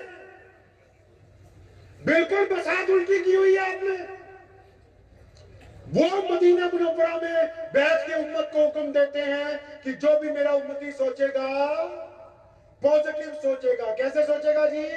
पॉजिटिव सोचेगा, ऐसे सोचेगा कि हालात अगर बदतरीन हैं, कोई कारोबारी है मिसाल के तौर पर, हालात बदतरीन आ गए, सब कुछ लुट गया, लेकिन वो ये सोचता है, यकीन करता है इस बात पर कि मैंने दोबारा कामयाब होना है। फिर अल्लाह का हुक्म है कि हम अपने बंदे के गुमान के साथ हैं। रसूलुल्लाह ने क्योंकि पॉजिटिव सोचने के लिए कहा, अब क्योंकि ये पॉजिटिव सोचने पर आ गया, अल्लाह ने सारी ताकतें इसकी तरफ लगा दी, इसको दोबारा ताकत में आना है। अगर किसी कैंसर के मरीज ने यह तय कर लिया कि मैंने अल्लाह की ताकत के साथ ठीक होना है, मुझे ये बीमारी अपने साथ नहीं ले जा सकती, तो पूरी शिफा की ताकतें अल्लाह के हुक्म से उसके साथ होंगी और उसको ठीक होना, और लोग ठीक होते हैं। कोई केला बेचने वाला कहे ना मैंने बिल्डर बनना है, और वो इरादा पुख्ता कर ले, तो उसने बनना है 5-10 साल में। और फिर अगर कोई बहुत बड़ा व्यापारी, बहुत बड़ा आदमी सोचे नहीं मेरा तो काम तमाम हो गया, अब मुझे बचाने वाला कोई नहीं, फिर उसका काम तमाम ही हो जाना है, फिर उसे बचाने वाला है नहीं कोई। ये आपकी सोच के ऊपर है। तभी तो रसूलुल्लाह ने फरमाया, हुक्म दिया अपने सहाबा को, तुमने क्या इसका दिल फाड़ के देख लिया? फरमाया नहीं, जिसके मुतालिक भी राय कायम करो तो कैसी राय कायम करो जी? अच्छी राय कायम कीजिए। मुल्क के हालात में बहुत सारे मौलवी, बहुत सारे यूट्यूब पर बैठे हुए लोग बुरी हमारी राय को तब्दील करना चाहते हैं। अच्छी राय रखिए, अपने मुतालिक भी अच्छी, अपने पड़ोसियों के मुतालिक भी अच्छी। रसूलुल्लाह सल्लल्लाहु अलैहि वसल्लम ने तो यहाँ तक फरमाया कि अगर कोई किसी के पड़ोसी के साथ रहमदिल नहीं है तो वह ईमान वाला नहीं। अब पड़ोसी तो जाहिर सी बात है मुसलमान नहीं होता, अल्लाह के बंदे। पड़ोसी चाहे हिंदू भाई हो, सिख भाई हो, ईसाई भाई हो, दलित भाई हो, जब रसूलुल्लाह ने कह दिया कि तुम्हारा मामला तुम्हारे पड़ोसियों के साथ भाइयों जैसा होना चाहिए, तो फिर भाइयों जैसा ही होना चाहिए। ज़हन नशीन कर लीजिए इन बातों को। कर लेंगे इंशाअल्लाह। नमाज क्यों पढ़नी है? ताकि बुराइयों को हमने शिकस्त देनी। किसको शिकस्त देनी जी? अच्छा बंदा बनना है, अच्छा बंदा बनना। बनेंगे अच्छा इंशाअल्लाह। तो अच्छा कौन होता है? कुरान ने फिर एक जगह कहा कि नमाज पढ़ने वाले मुत्तकी होते हैं। भाई मुत्तकी कौन होता है जी? मुत्तकी कौन होता है? पता मुत्तकी की तारीफ? वो कहते हैं यार जो अच्छा बंदा हो वो मुत्तकी होता है। लेकिन मैं आपको बताता हूँ मुत्तकी वो होता है जिसको पूरा मोहल्ले वाले बोले अच्छा है, शहर वाले बोले अच्छा है, और अब्बा बोले कि नहीं बेईमान है, अम्मी बोले नहीं हरामखोर है, बीवी बोले ठग है ये, बच्चे बोले जालिम है, पड़ोसी बोले बदतमीज है। ये 5 बंदे जब तक नहीं बोले कि आप अच्छे हो तो आप अच्छे नहीं। कुरान ने कहा कि नमाज इसलिए ताकि तुम मुत्तकी बन जाओ। तो मुत्तकी बनने के लिए जरूरी है माँ बाप से इताअत, बीवी से मोहब्बत, बीवी के लिए जरूरी है शौहर की इताअत, अपने बच्चों से प्यार और अपने पड़ोसी के साथ मामला दुरुस्त हो। ये 5 लोगों का हो जाए तो फिर आप दुनिया को समझाते फिरिए। जब तक ये 5 लोग राजी नहीं तो हम मुत्तकी बनने वाले। तो कोशिश करेंगे इंशाअल्लाह, कोशिश करेंगे इंशाअल्लाह पॉजिटिव सोचने की। सोचेंगे पॉजिटिव इंशाअल्लाह, सोचेंगे पॉजिटिव। नेगेटिव सोचने का नुकसान देखो, नेगेटिव सोचने की वजह से आप हसद के शिकार हो जाते हैं, आपका ब्लड प्रेशर हाई रहता है, बीमारियां आपको लग जाती हैं, मस्जिद में आप एक दूसरे से बहस करते हैं, मोहल्ले में एक दूसरे को आप नफरत से देख सकते हैं, खानदान में एक दस्तरखान पे आप बैठ के खाना नहीं खा सकते हैं, और किसी को अपना बड़ा सिर्फ ये आप सोचते हैं छोटी सी बीमारी नहीं। पॉजिटिव सोचें, अच्छा सोचें, अपने भाइयों के मुतालिक, माँ बाप के मुतालिक, दोस्तों के मुतालिक, यारों के मुतालिक, गैर मुस्लिम पड़ोसियों के मुतालिक अच्छा सोचें।